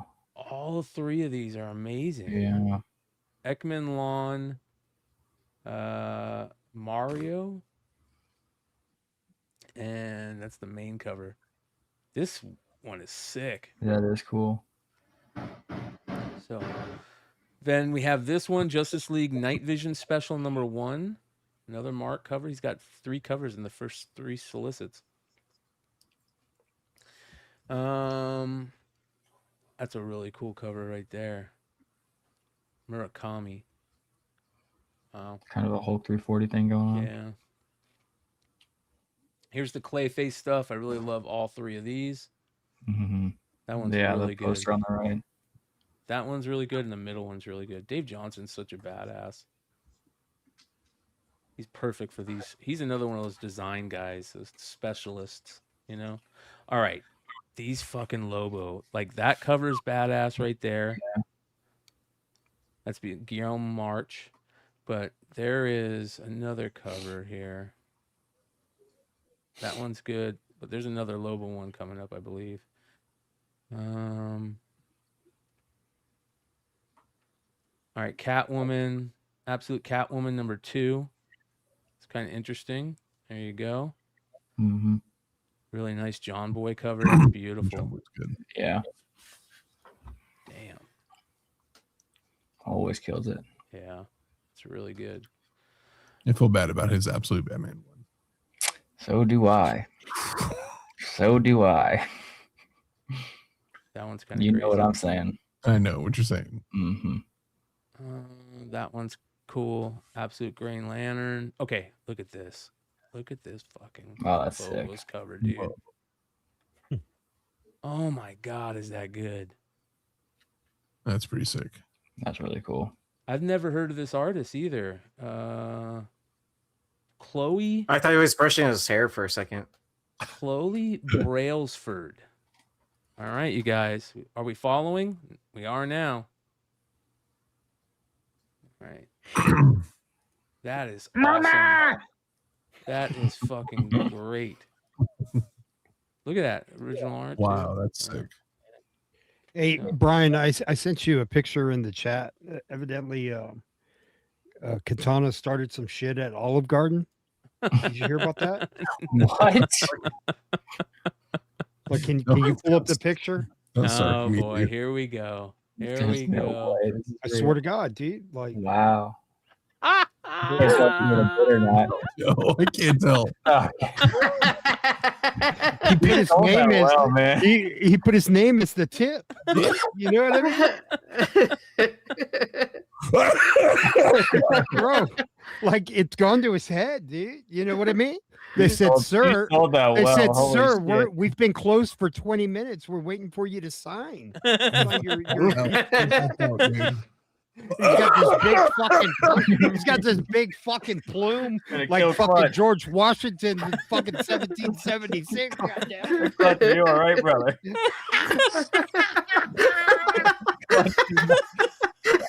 Red Hood, baby. In the car.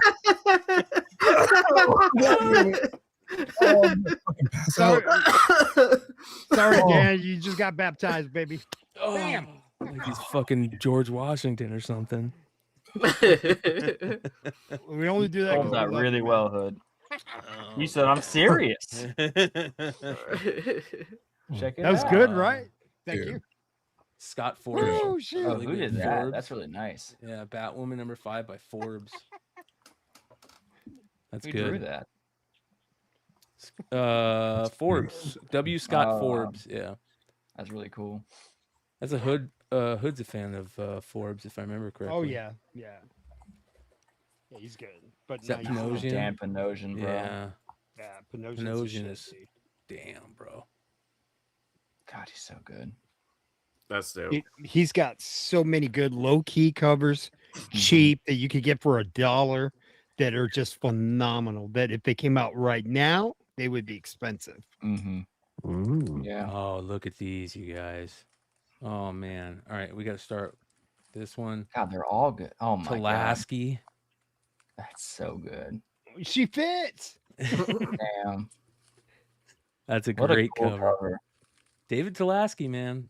Another one of those studs. Oh, look at this one. What is this? What we got here?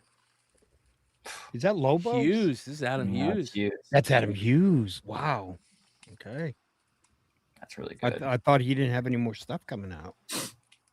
And then this It must must be have been Q. This is Q. done before. Yeah. Yeah. Yeah, that cover's good. Cover's really good. See, I like it. She's not as muscular. She doesn't have her abs. Don't have 12 abs. He's That's pointing her really at good. I mean, if you could see them, they would be there. Yeah. And then this is the A cover, I believe. Let's take a look. Wow, even that's sick. Yeah. Wow, this creature thing is cool.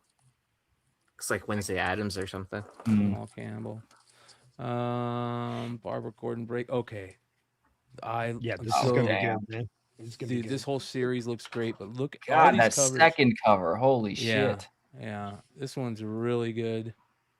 But look Oh, I like that. at, dude, Marks. That Yeah. that's I great. love that. Mhm. And then this one's good too. Could be better. It, good art. it looks like Fester, dude. Yeah. Yeah. Really well done. Sorry, guys, can I chime in real quickly? Yeah. Yeah. Update from Docs. He said inside the store finally. Wow. He's How been there long? since 7:40 a.m. 13 and a half hours or 13. Oh my over. God. Almost They better 14. give him a free autograph. Hey, Quintana's been gone for 5 hours, bro. Quintana's been gone for 5 hours. They better give him that autograph at the door or the Olive Garden. Here's another good set of covers. Look at God, this. DC's killing the cover game, huh? Nubovich. Mm-hmm. She riding somebody? No. Oh, sorry. She's in a Throw that forest to the with audience mushrooms. up there, huh? Look, that's another Q. That's really good. Yeah, that is. Why are you laughing, John? I'm just wondering what he's seeing. I don't You Here's gotta drink as many beers as You know him what to I see mean? what he's seeing. He's mental projecting. That's a sick cover. That is cool. That's wicked. God, like Another all of these covers. Q, have been yeah. good. Oh, Catwoman. Wow. Look at this one, Fuimara. The Frank Really? Show. You got to get a psychiatrist to say, "Hey, so what do you see when you look at this picture?" I don't know. I still see a girl riding a guy. Yeah, that's not a problem. Dude, that Not a G gun problem. was nice. And it's a picture of a cat. First one? Exactly. Oh, yeah, the very first one. Look at that. They're all good. Oh wow. That's really good when you get it sold out. Mama, look at that cat. That cat's I know. happy. I love that little. Happy Check out smiling Mrs. cat. Horsecock's super chat. Giddy up. Giddy up. $4.99. Giddy up. Giddy Hey, up. thanks, Horsecock. It was relevant to the conversation, right? It was. Oh wow. We got here Raza. I mean, this is why DC's pulling out in the lead. Because Yes. now you walk into a comic shop and you're like, I need all these books. Mm-hmm. Yeah, they're good covers, good, and I mean, the stories in Absolute have been carrying them, and they're good covers. It's just there's another Spears. He must have 5 covers so far on solicits. Whoa, look at that freaking Nakayama. God. Oh my lord. Mama. Hell yeah, dude. He was here. Fuck, that's good. I hope it keeps Mama it, I hope it overload. stays that way. Like it's almost like unfinished. Yeah, he did. He was doing that a lot back in the day. Damn. He has a lot of covers like that were really good from like 5+ years ago. Mercado. This is Miguel Mercado right here. That's really good. Mm. Beautiful colors. Zerdy is I cool. don't put these chicks in boxes. The boxes, right? Yeah. Wow. The box is riding on something. Oh damn, that looks epic. McKinnon. We haven't heard from McKinnon in a while. Wow. Yeah. Justice Society of America. I love those style covers that they're still doing there. Is that Zerdy? Who's that? It's Diaz. Ooh, what is it? This is pretty good. Look at this Raza cover. That's sick. I haven't heard that name in a while. Yeah. That's cool. Wicked. That's cool. Green Lantern one that they're doing. I think that's really good. California's. It's a beautiful Putri book that will be on the secondary market. Sales will do well. Oh, Perillo. dude. Bro, that's fucking badass, dude. Right? Perillo. That's cool. Yeah. Yeah, that's really What was good. the one next to it? Who did the black and white one? That is Godliski. Scott Godliski. I don't know how to say the name. I'm probably messing it up. That's sick. Bro, both of those are bangers, dude. What is that? Is that almost looks like Suspiria? Ivan Rice. It does kind of. Yeah, I see. Yeah. I thought it was Suspiria for a second there. Oh, I love how these are coming back out too. The Swamp Things. Classic. Yeah. So Swamp Thing 89. This is number 4. These are the ones that they never put out at the end of the run. Like that Mad Magazine. That's pretty cool. Comic Kiss Keepers in there. Okay. So that is solicitations for July for Top Cow Store has a virgin spot foil of the Sveta Shubina cover. Let's go take a look at that. Top Cow Store. This is Creo. Let's take a look. Top Cow, is this it? Where is it?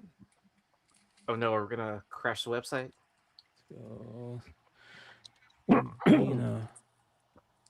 There it is, right there. Spot foil, $25. Holy cow, you guys! Here you go. I wish I had a coupon code to give you, but there's that. I'm gonna buy a couple. Right? Spot foil. Can't see it. Oh, Oh, there's nothing there. This and spot Oh, foil. wow. Yeah. Motherfucker. Yeah. Let's go buy 2 of those, right? Yeah. Link is in the chat for anybody that wants to get it.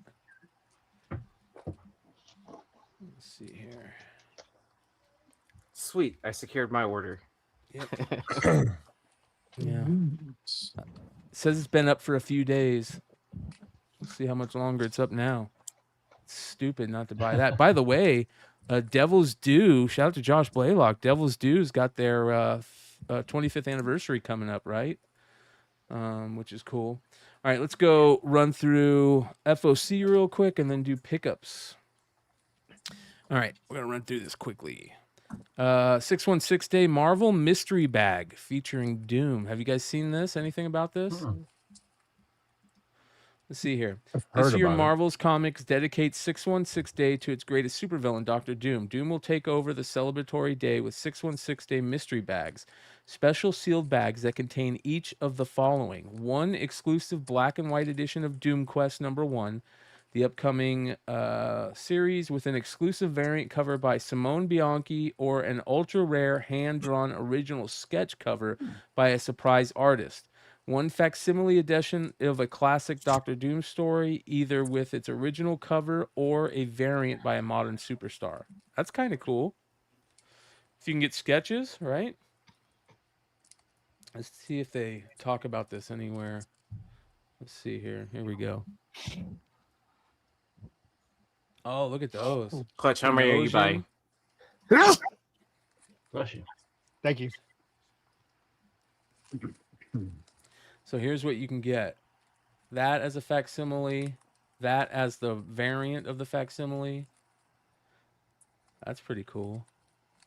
Doom Quest 1. Fantastic Four 258 facsimile. And there's the... Is that Momoko? Yeah, it's Momoko, right? A variant of that. Iron Man 148. Oh, and the Pinosian variant of... Oh, wow. Look Look at that. Fuck yeah, dude. And then you can get sketches by a bunch of artists in there. So, what's the MSRP on this? Let's take a look. $14.99. Ooh. Ooh. That's a little much. Oh, that's kind of pricey. Yeah. That's a little too pricey, right? Oh, but you get it's multiple books. Yeah. Huh. That's a hard pass for me. Yeah. Yeah. This Tula Lotai cover is fire. Mm-hmm. Absolute Green Arrow #1. Mama.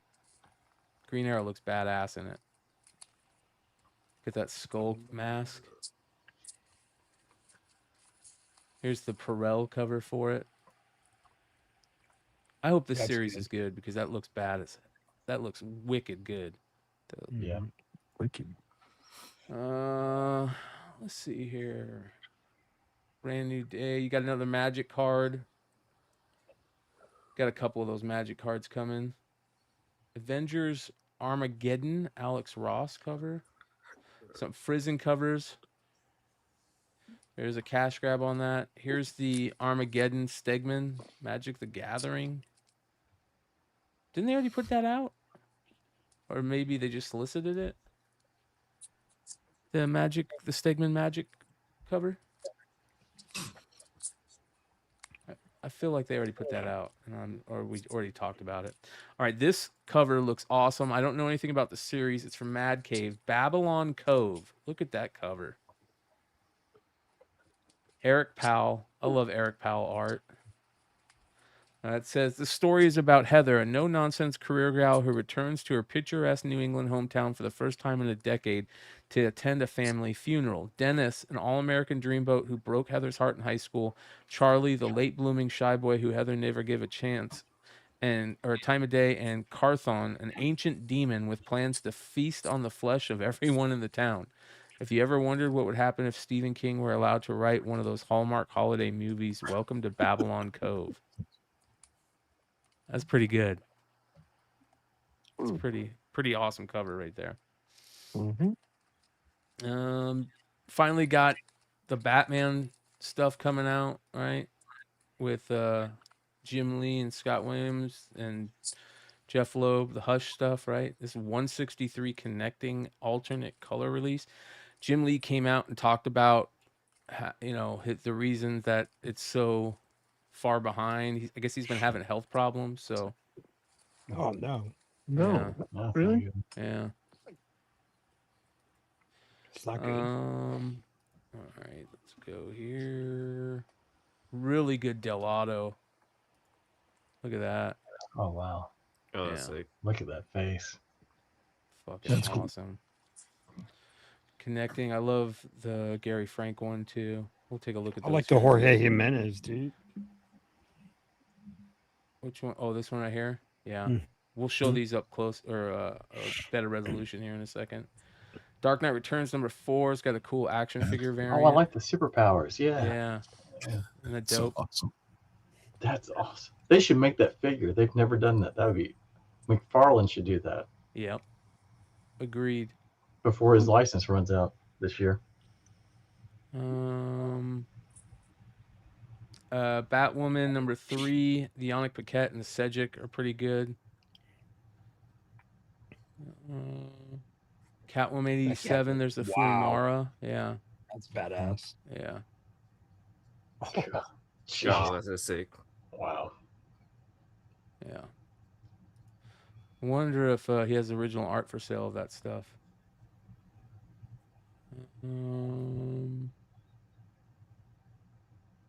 Death Fight Forever #4. Oh, this right here is dope. So Devil's Due 25th anniversary, and they're doing the Marvel variant homage. They're doing it. That's cool. Right? And there's a couple of them. Mm-hmm. So shout out to Josh. This one's nice Sonia Mates cover for that special. I like that a lot. Mm-hmm. And then there's this one that's really good too, the Mercy Sparks one. And then there's another one I'll show you in a second here. Diablo, Dork #3 second printing. Really cool Dustin Weaver decapitation cover right here. Wicked, right? Oh, I like that. That's sweet. Yeah. This one's kind of funny. Just the look on his face. Ew, you eat shit for breakfast? It's like, man, your breath stinks.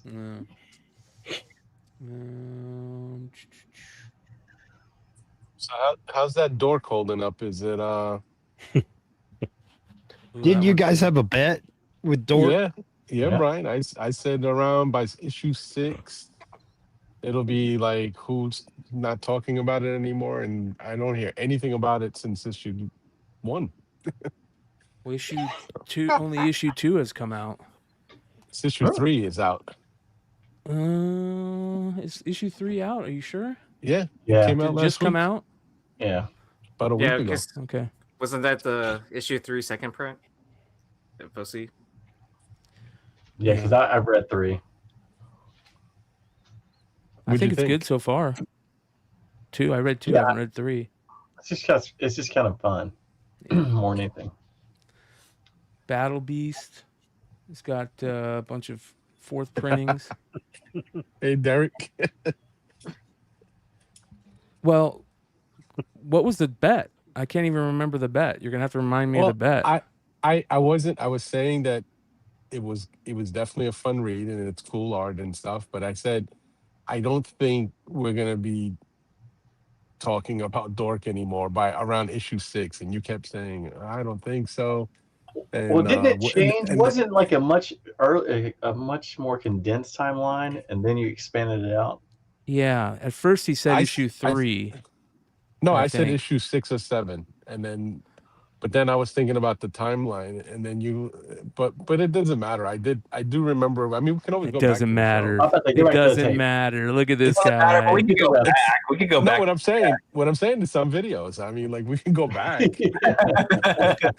I'm pretty sure I was like, I don't think anybody's gonna be talking about Dork anymore by the time we hit around issue 6, and you said I don't think so.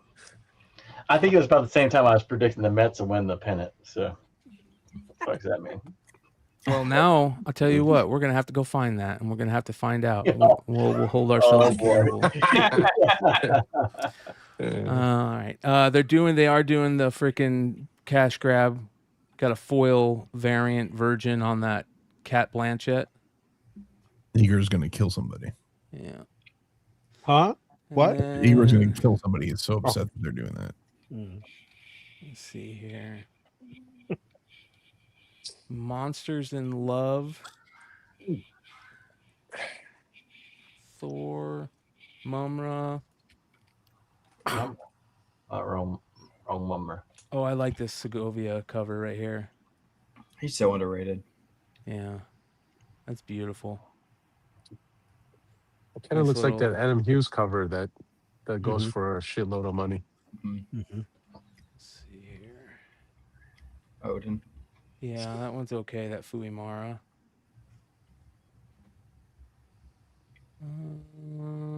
Nice little homage, old school Fantastic Four homage. Psylocke Ninja 5, you've got a couple good covers. I really like this Perel. Yeah, it's nice. That's good. Yeah. Henchman. Henchman. Jesus. And really good Derek Chu for Sirens. Look at those thighs. Yeah, weird perspective. Yeah.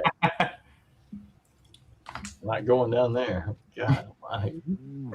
I'll go. Oh, look at that. Here's the final. I think this is the bookend to the Tula Lotai. Yeah, the bookend to all her connecting covers. I love this Creep Show cover. It's really good. Gotta get that. Let's see here. I think that's about it. There's a couple variants that I want to talk about. Oh, this right here. Look at this. Tomorrow Girl 19, reforms schoolgirl Tomorrow Girl. Remember, this is an old school homage. What is it? What is it called? Based on it's like this. Something Reform Girl. Chat will let me know. But that's a great homage from Antarctic Press.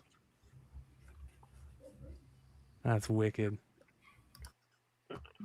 I was a teenage Reform Girl, or I don't know, something like that.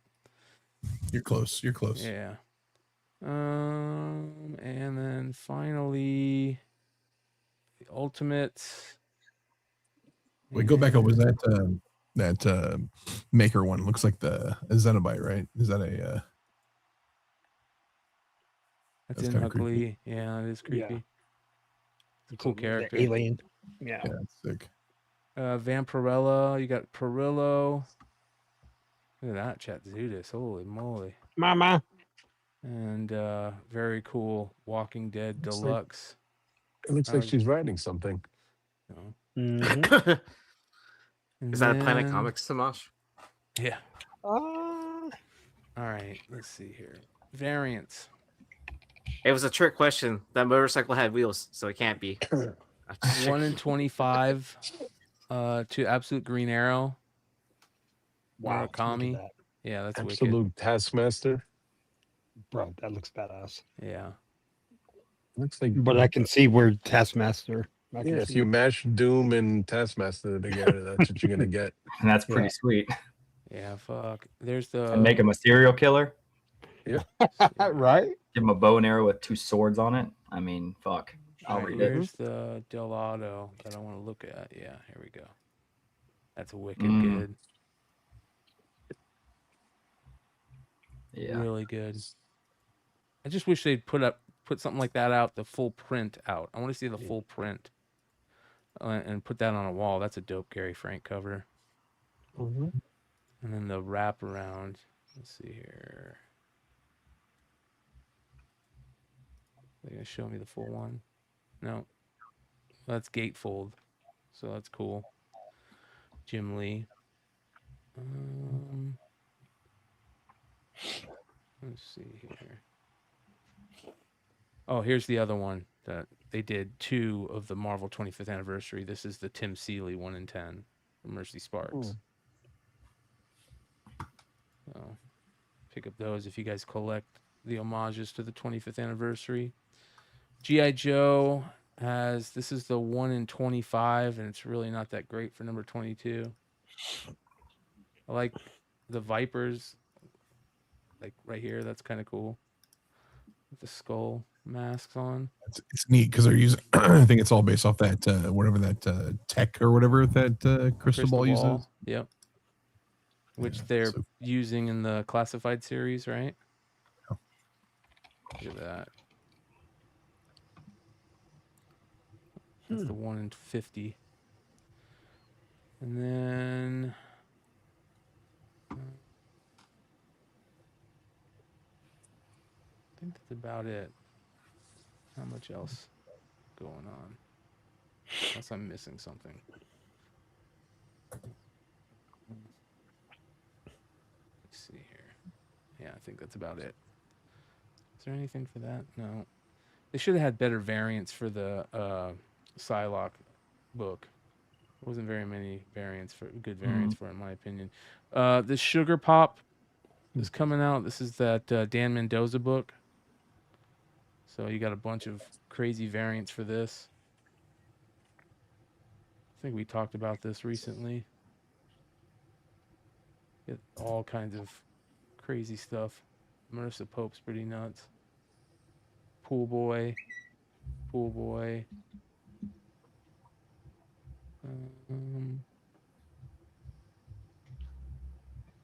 Yeah, it was a teenage form girl. I can't remember what the fucking. Did anybody remind me what the name that is?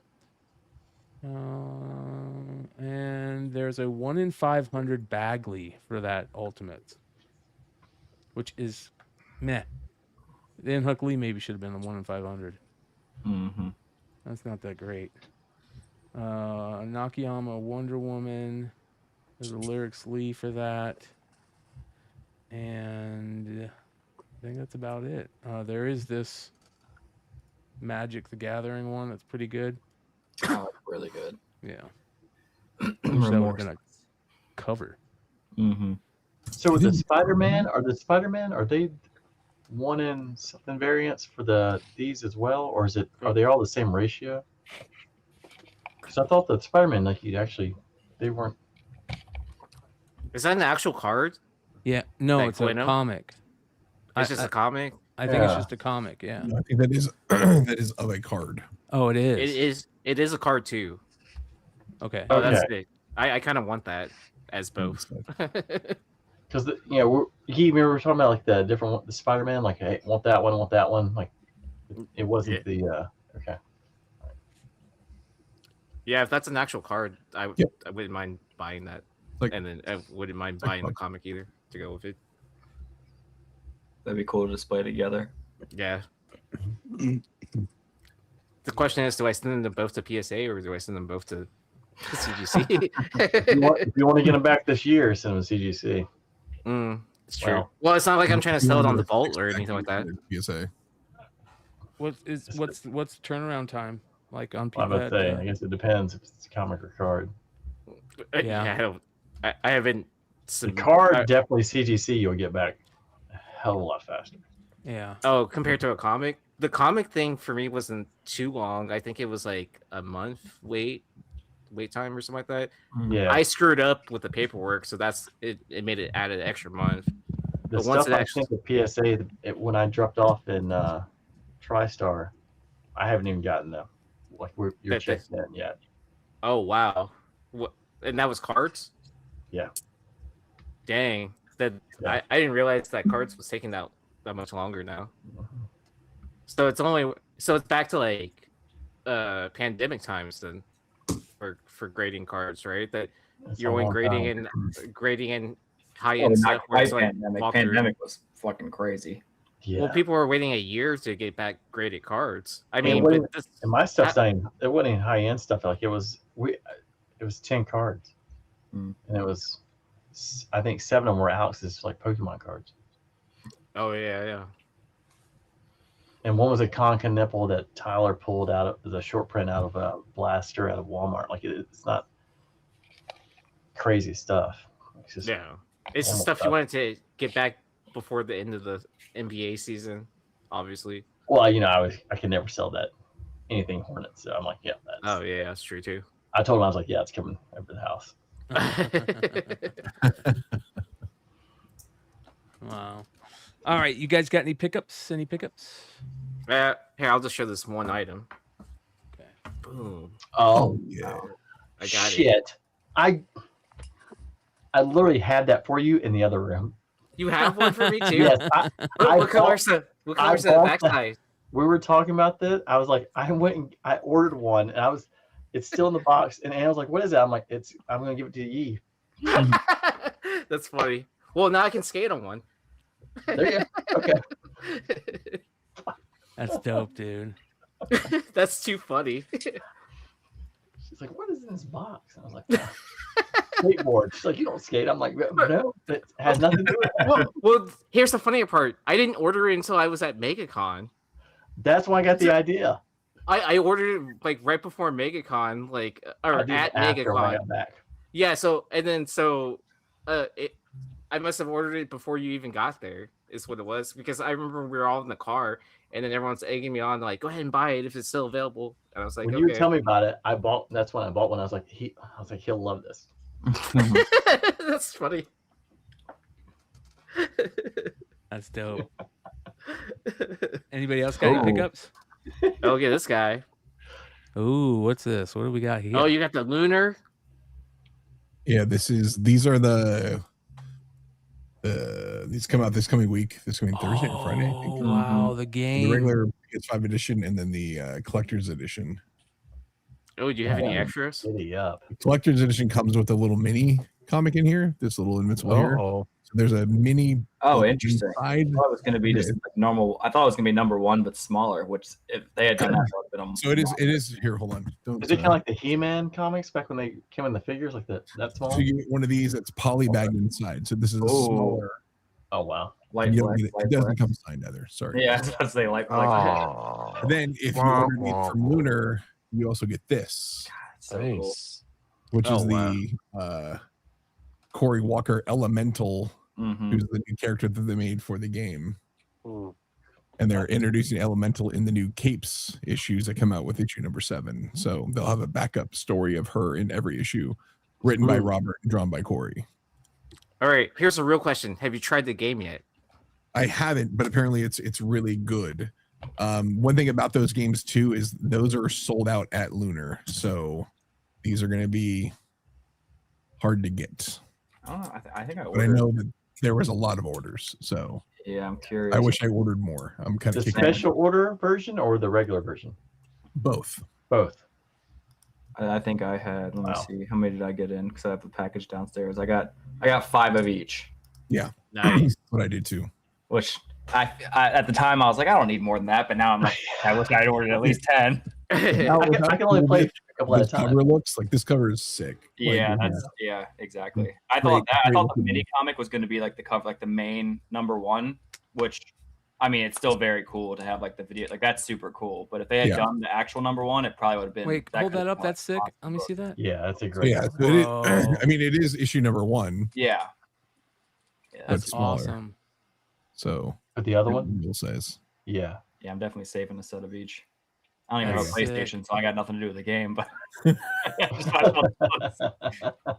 Robert was on the Invincible podcast the other night and just talking about how like they've got DLCs come in, all sorts of different alternate costumes, new characters. Like it's gonna be, they're really putting all they have as a company behind this one. So I'm really excited to see how it does. Like I've heard good things about the game. People have said the game is it's really fun. It's easy to start playing, but it's like it takes practice to master it to really get like good at the combos and all that stuff. So yeah, it's pretty sweet.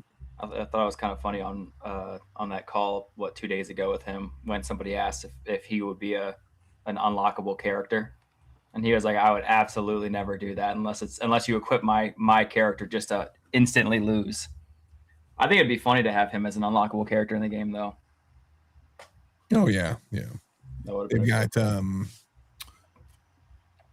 they showed off some of the costumes. Like there was like the original, the first like costume Mark's in from the comic where he's like flying with the orange and stuff. And it was like, oh, that's super cool. Like there's so much fun stuff. Nice. Very cool. Anybody else? Pickups? Yeah. Oh, good. John. All right. I got these in from Flops. I ordered these. I don't know how long ago, but he was really cool. He sent a personal note. Well, not personal to me, but a note, I guess, to anybody who ordered these.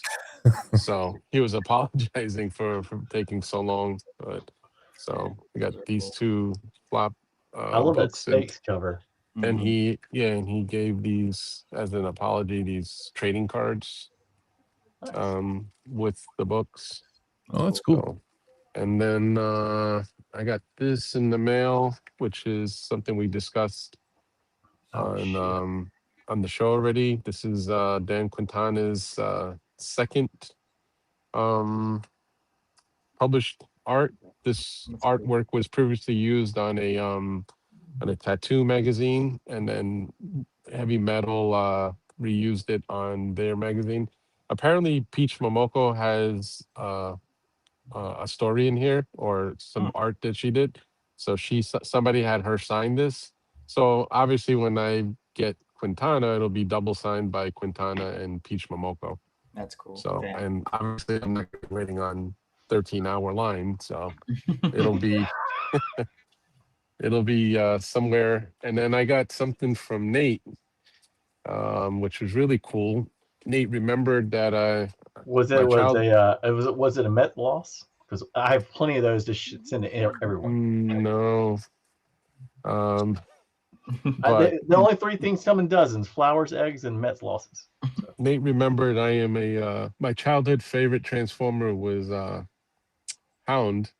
So he sent me this, but what's really cool that came with it was an original piece of art by Lavio Ramondelli. Yeah, which comes with a really nice cert that he also signs, but a piece of original art of Hound, which is really cool.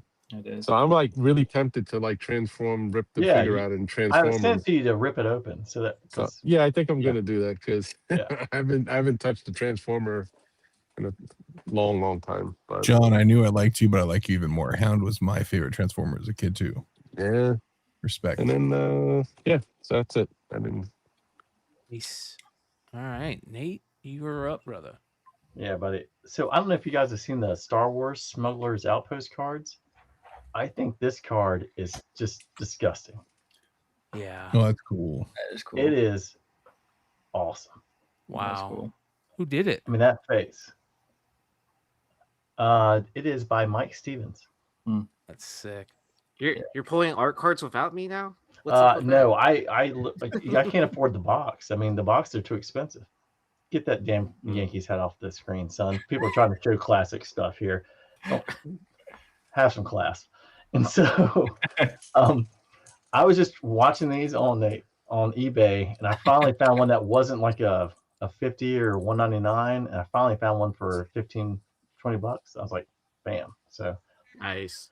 Also, I don't know if you guys, we were doing all the with clutch with the feral piece. I don't know if you're like having a little boy who loves Paw Patrol.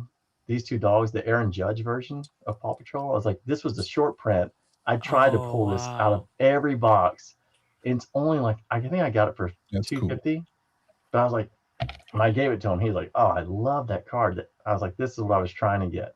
So on that. And then have you seen the new Topps Disney cards? Yeah. Yeah. I don't know. They're really expensive. The super short print is that's so cool. So I bought two of these once I saw it. I got them for $75 a piece because the box is like $250. And I'm gonna tell you, it's a very, very heavy card. Like the coin is very heavy. I was like, these graded someone from Disney. I was like, there are enough Disney fans. They will go nuts for the Scrooge McDuck gold coin. Mm-hmm. And they look great. That's cool. It is very. I'm telling you, it's very heavy. Like way heavier than you think. I pulled a card from there too, and it had this heavy chain in it. So, which was it's cool. It says dog collar. Yeah, yeah. You can find them in the streets anywhere you go in New York, especially when you get into Queens. That's where the men live.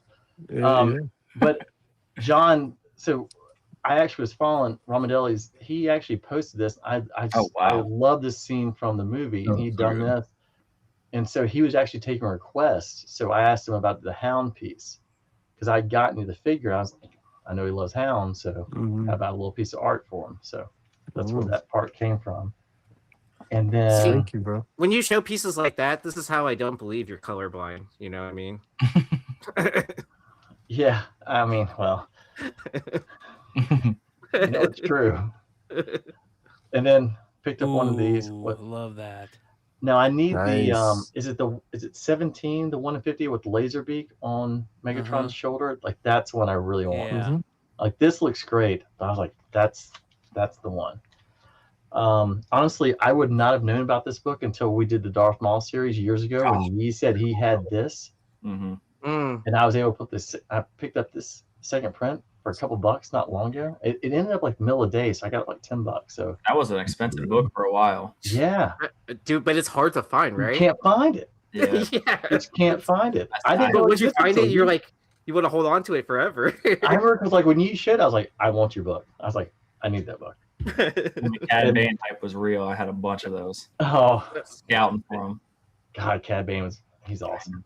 And then I did pick this up. That's one of my all-time favorites. The whole run has got incredible covers. All of the Dathomir Son of Death. I tried to get the black and white too.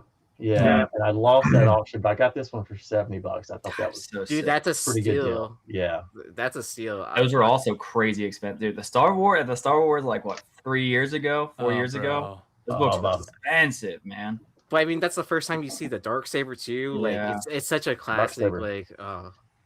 Right. I still haven't worn my Adidas Darksabers. Those are cool. That's why it's like a 4-issue run, right? The Son of Dathomir. Yeah, I have that whole set. And then there's like a couple like weird con variants and stuff like that for it. Yeah, I only have like the main covers. I don't have anything too crazy. Yeah. All right, 2 things I actually won off Hakes auction. What was it? Heritage? No, it was Hakes, I think. So I'm trying to do the Constructicon set, and they had all of them, but some of them were like higher price. But like this is a very low grade. I think it looks really good. It's a 50. Oh wow! But it displays great. I mean, the bubble's good, card's good. I think where it got a bad grade is there's like a hole back here in the bubble, or like where the truck comes out. But if you're not looking for it, you can't see it. So the bubble got a bad grade. So if you have a really bad grade, it basically kind of defaults to that grade for the. That's awesome, bro. Figure. That's So pure nostalgia, seeing those green and purple on those. I always thought they were yellow. Someone actually told me that thing. I was like, they're not green. Look, they're yellow. Like, what are you talking about? And so here's the winner. So I've got 5 more after this. Scarlet Stalker, Grunt, Crimson Guard, and Ripper, and I'll have all 4 series men on card. But I finally got the big boy. Nice. Oh yeah. Wow. That's Congrats. awesome, bro. So it's a it's a 60. It's low grade.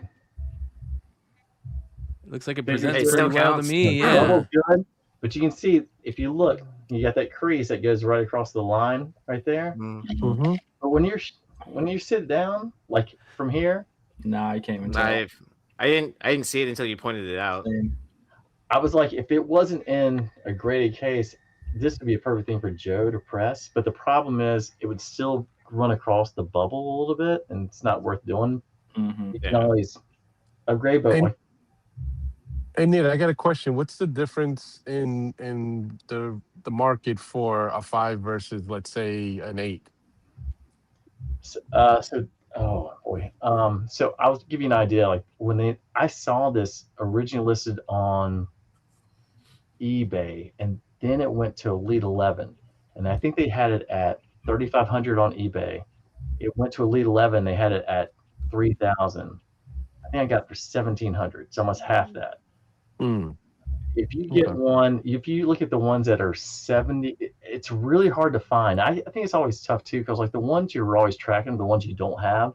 So I don't keep up with like Snake Eyes and some of the other old ones and like how much their movements change. But I will tell you for the Cobra Commanders, and this was one of the easier figures to find when you're a kid. Like it was everywhere. That's dope. I don't think you can get a raw under like 3,500 that's clean. That's going to be close to like 75. So I think the 80s go closer to probably like 5. Okay. I'm super jealous, man. That's awesome. Fucking cool. Davis, Wow, you got any 4 pickups, left. bro?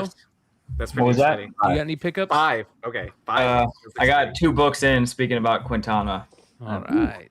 I got really lucky, and I was able to set when he dropped the redrop of them. So I also got both of those came in earlier this week, and they look nice. I mean, I know that the other person had issues. Like I when I opened the package, it was also the same way where it was like they're each every single one in top loaders, and just like he had said, where they were all like individually bagged like 3 bags. But mine was kind of like, I feel like there was no way to mess it up. Mine was pretty. When I grabbed it, I was like, I think this is him trying to do better than a Gemini by like, it was like the top loaders, and then there was like 2 pieces of cardboard taped in a bag, and then cardboard in a bag, and then cardboard in a bag. So I was like, I think he's just trying to be extra protective, but I'm guessing it seems like other people had issues. So Are those signed?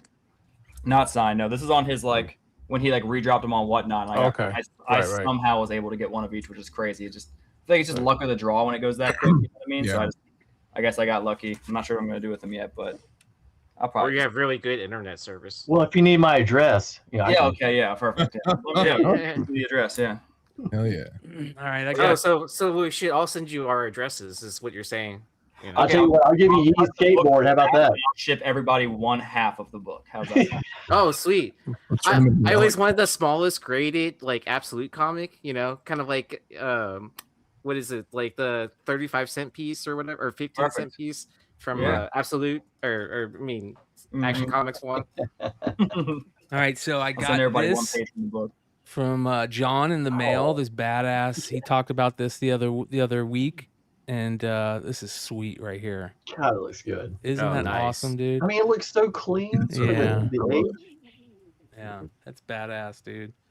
So, I'll find a way to get that on a wall somewhere.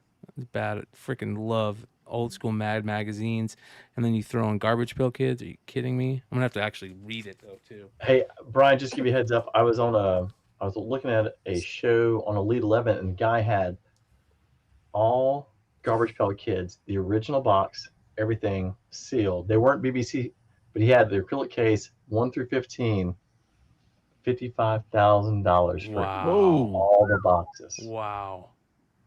Yeah, that's unbelievable, man. And And then he said like he'd been offered and turned it down. Oh, I got my Cobra Got it. Law. Yes. Royal Guard. Yeah, from Nate. So I'm stoked about this.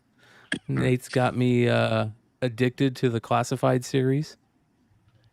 And you were able to get into the mailbox. That sounds like Yeah, even better. yeah. And then one of the craziest things ever, probably one of the best pickups that I've ever gotten, showed up at my door today. And I haven't gone through it, but I just took this picture. What? Oh my God! Look at that! Look at the Snowcat. You got 2 of them. You got the Tiger Force and the original. Oh wow! And you got the Water Moccasin, the Hiss. You got the Mobat. Look at him go. Sergeant Slaughter's Marauders. Yeah. There's also the Exo Squad in there too. And you got the Battle Force 2000 right there. Battle Force 2000, the Water Moccasin. There is a He-Man Oh. and Cringer. Cringer. Go up. You got the right there. You got the Ferret, but you got the Tiger Force Yeah, version. Tiger Force Ferret. You're not excited for the Hallmark X-Wing? I was about to say the X-Wing Christmas tree one. Kind of sick. Dude, that could be like $100. You never know. Dude, it cost $80 just to ship this to me. Oh my God! Oh, wow. This is from our boy Mike. This is from Zatari. He said, hey, he sends me a text message. He goes, hey, you're into G.I. Joes, right? I go, yeah. I go, but just the 3 3/4 one, not the big ones. He goes, all right, you're in luck. And I'm like, okay. He's like, there's going to be something showing up at your door soon. And I'm like, hey, dude, look get at that. Mobat out. Get that under the Hiss. Get the Mobat out.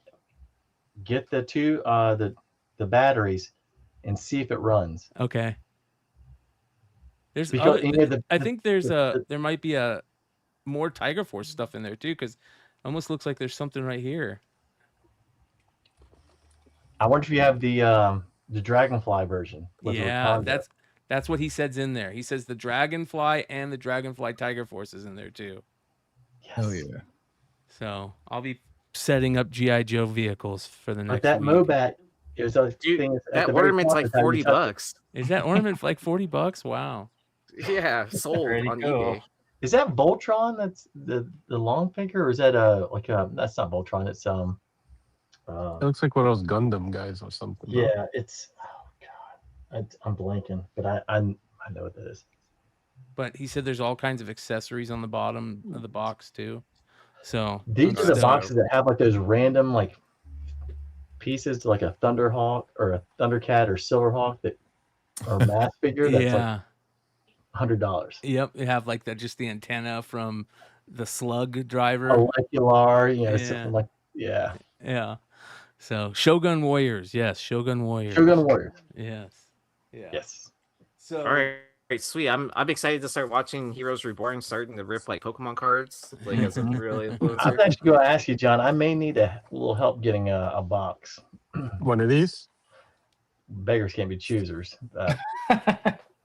Well, So- my LCS is getting a second shipment of these, so I'll let you know.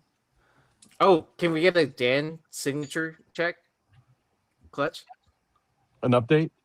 All right, so yes, Docs has not hit me back, but my buddy Richard, he posted a big thing.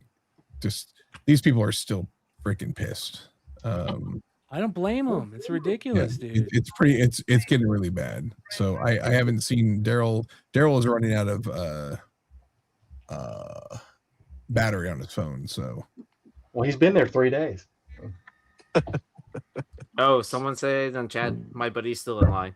That's crazy.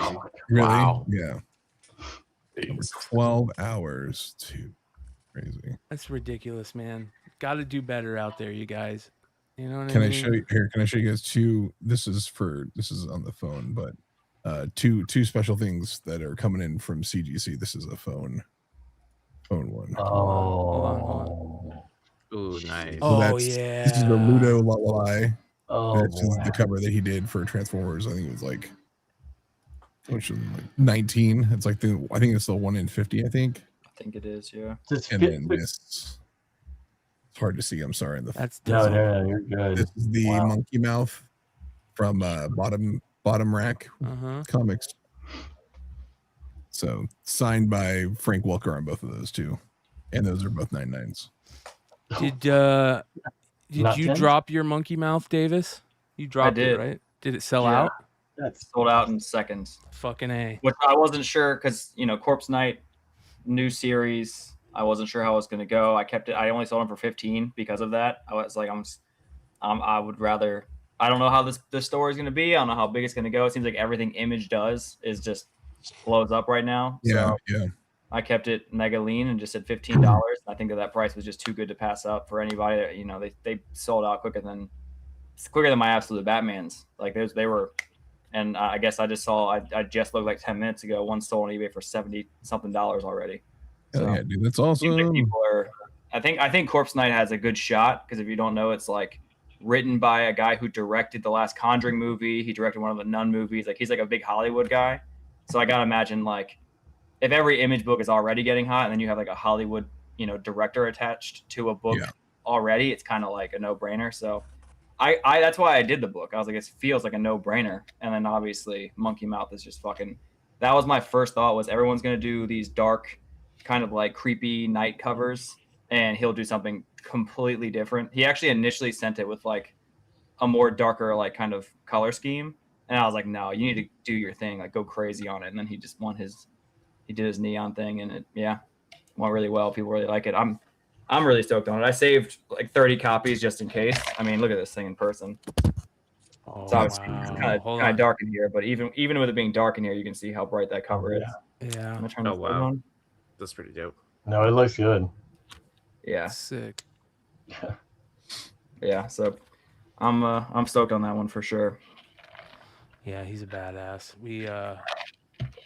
It was funny because it was one night after a show, and we're on after the show, and Mark came and hung out for a little bit and bullshitted, and then he left, and then all of a sudden I get a text from Nick and Monkey Mouth, who's in freaking Europe somewhere.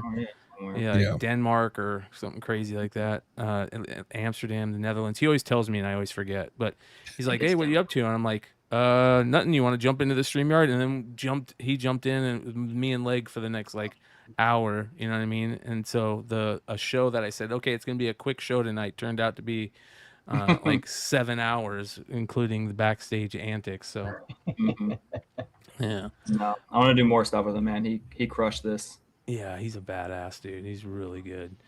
So, all right. That being said, what do we got coming up? Brian Polito and Nick Barucci are going to be starting that Kickstarter. Going to be promoting that Kickstarter pretty heavy coming up. And there's a bunch of stuff that Brian's been shooting, showing the history of Chaos and Evil Ernie. He's been doing some cool stuff. And so we're finding out what show they're gonna come on. But Nick and Brian are gonna be on either next week or the following week on one of the shows, whatever days work best for them. And then so that'll be cool. We've got. I want to remind everybody the Jonathan Knight Scarlets are still available over at bigclutch.com. Limited to 300. There's a trade dress variant limited to 300 and a virgin foil limited to 300. Absolutely gorgeous. And these are available for $40 a set or $20 and $25 for the foil. So. I gotta start talking. I gotta ask Dave's about these drops on Whatnot, bro. Well, did you see this, bro? Gotta get in on that, dog. What, just doing drops or the things I'm dropping, or what do you mean? No, just doing drops, figuring that stuff out. Like I feel like there's a oh god, Jonathan Knight. It's freaking cover, dude. Yeah, that's insane. Jonathan is so freaking good. Hold on, it gets better. The other one too. Yeah, that one's crazy. Oh, that's sick. Yeah, we've got a couple other things we're working on right now. So nice. Fucking amazing. He is stellar. He's such a good dude too, which is nice. So yeah, so go pick them up, you guys. They're available bigclutch.com along with a bunch of other goodies. And then hit me up about the Whatnot stuff. Yeah. Let me see here. I think that's about it. You guys got anything else coming up? Anything interesting? I don't have anything next 2 weeks from now. I'm doing a triple drop show with we got a Transformers John Boy foil. And then we have I just showed this. Check that out. Oh wow, hold on. Yeah, let me see. Oh yeah. That's sick. Fan Yang's badass. Batman 19, yeah. So yeah, so that's gonna be dropping in 2 weeks on Whatnot with a John Boy Transformers and then a surprise book. So that's not this upcoming Wednesday, but 2 Wednesdays from now. It says a man was arrested after breaking into a Barnes and Where's Hood at? That's why he had to leave. Yeah. Those magics, by the way, one was a commissioned. I think they were both commissioned. Both sketch covers, yeah. Covers. Yeah, both sketch covers. Yeah. That's great. So you can this one's up on Raremark, the frontal one. Yeah. The side one was a one that somebody commissioned to do. Yeah, Raremark is he's killing it on Raremark. Jonathan Knight Killing it is. on Raremark. Yeah. Raremark is really, shout out to the team over there, Chris and those guys. Like they've really turned that into a pretty amazing place for artists right now. Yeah, it's something special to say the great least. ecosystem. Yeah. So very cool. All right. You guys, I think I might have a sale either tomorrow night or Monday night on eBay Live, and then hopefully Thursday on Whatnot. Stein Packs 13 are going to be available this upcoming week. So if you are a YouTube member over on House of Stein, you get first dibs. He'll put it in the post section, the community post section, and then whatever's left after that he'll open to the public. He's got like $1,500 books in there. It's crazy. He's got a bunch of major keys. I sent in 10 10 packs worth. I think Yee's sending some in. And I think it's going to be 1 slab and 1 raw book per Stein pack. And I think he said the minimum value is 200, but he's going to sell them for 175. And yeah, I mean, just a bunch of crazy stuff. You guys know how Stein packs work. I mean, just the nuts. Cool stuff. So I sent in a McFarlane, a CGC 98 McFarlane autograph. Sent in a Liefeld signed first appearance at Cable and a 9.0. I sent in that absolute Batman 13 Catwoman eBay Live book. That's a $350 raw book right now, which is crazy. So good. Yeah. And I sent. I think you're revealing too many books now at this point. Yeah. So there you go. Those are the type of things that you'll be able to get in Stein Pack. Stein Pack 13 coming this week. And yeah, we'll see you guys Tuesday night. Adios. Later.